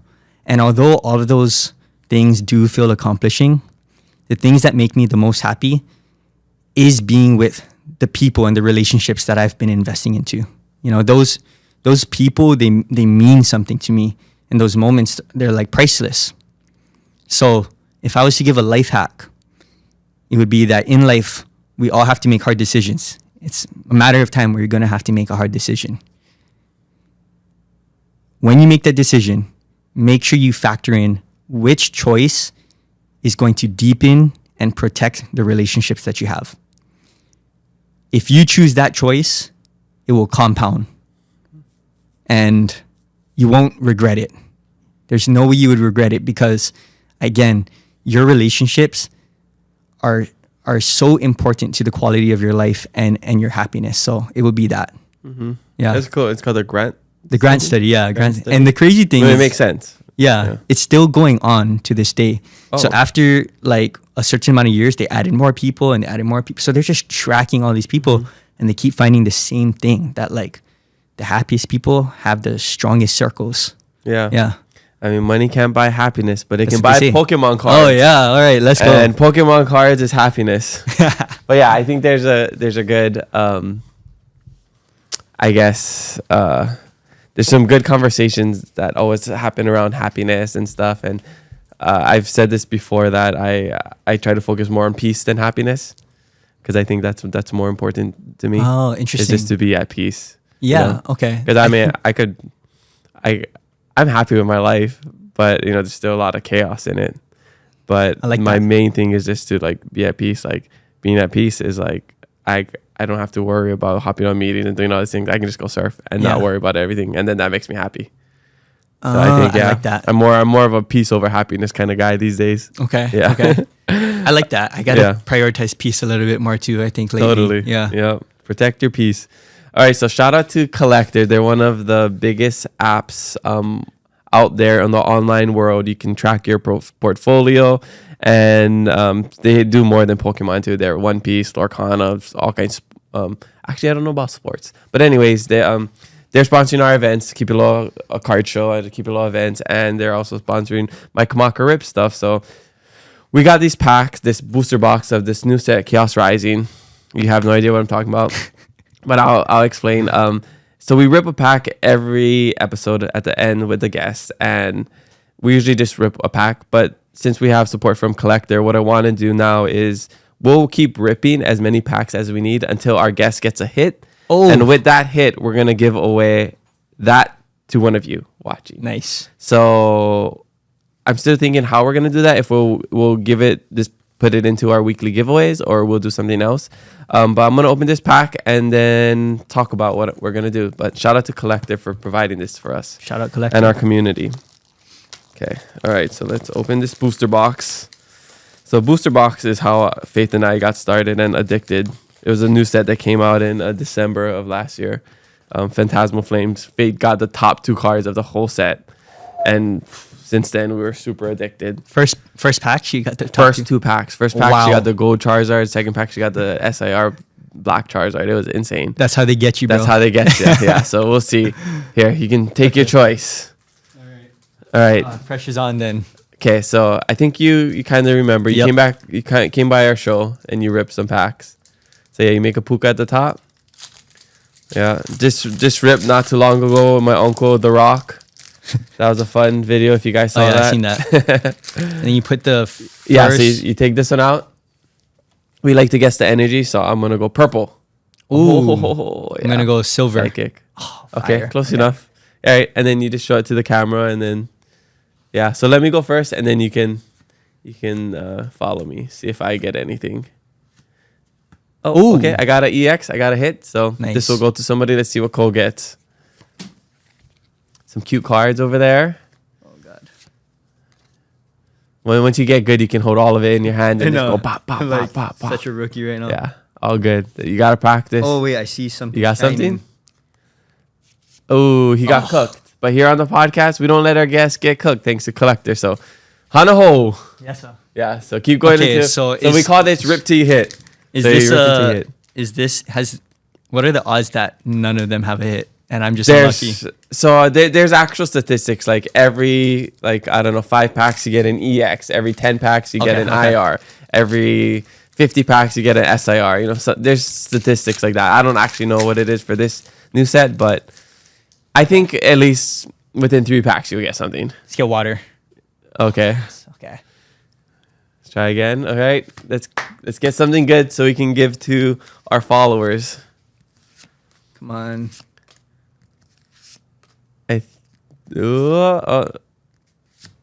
Cooked. What the- He's getting cooked, guys. He's getting cooked.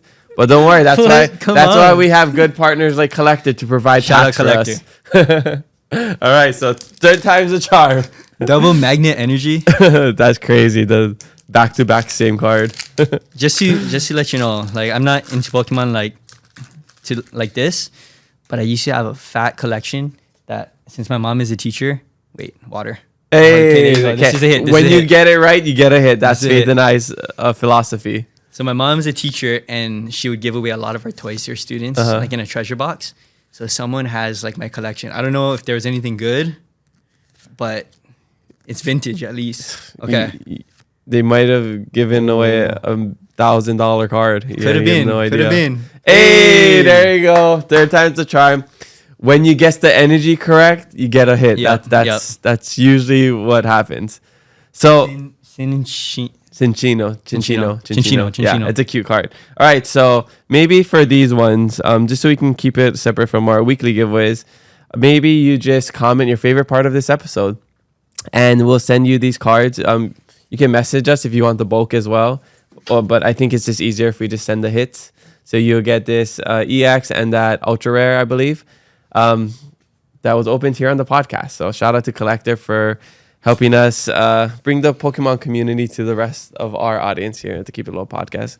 And mahalo to Cole for coming in, talking stories. That's pretty much all we have today. Thank but you. Is there anything else you want to share? If not, tell us where we can find you. Thank you to everybody for always supporting, and then thank you to Kamaka, of course, for having me. And if you want to support me, if you want to find me, Instagram, just small kind things, and yeah, that's pretty much. Follow my new page, Hawaii Soul.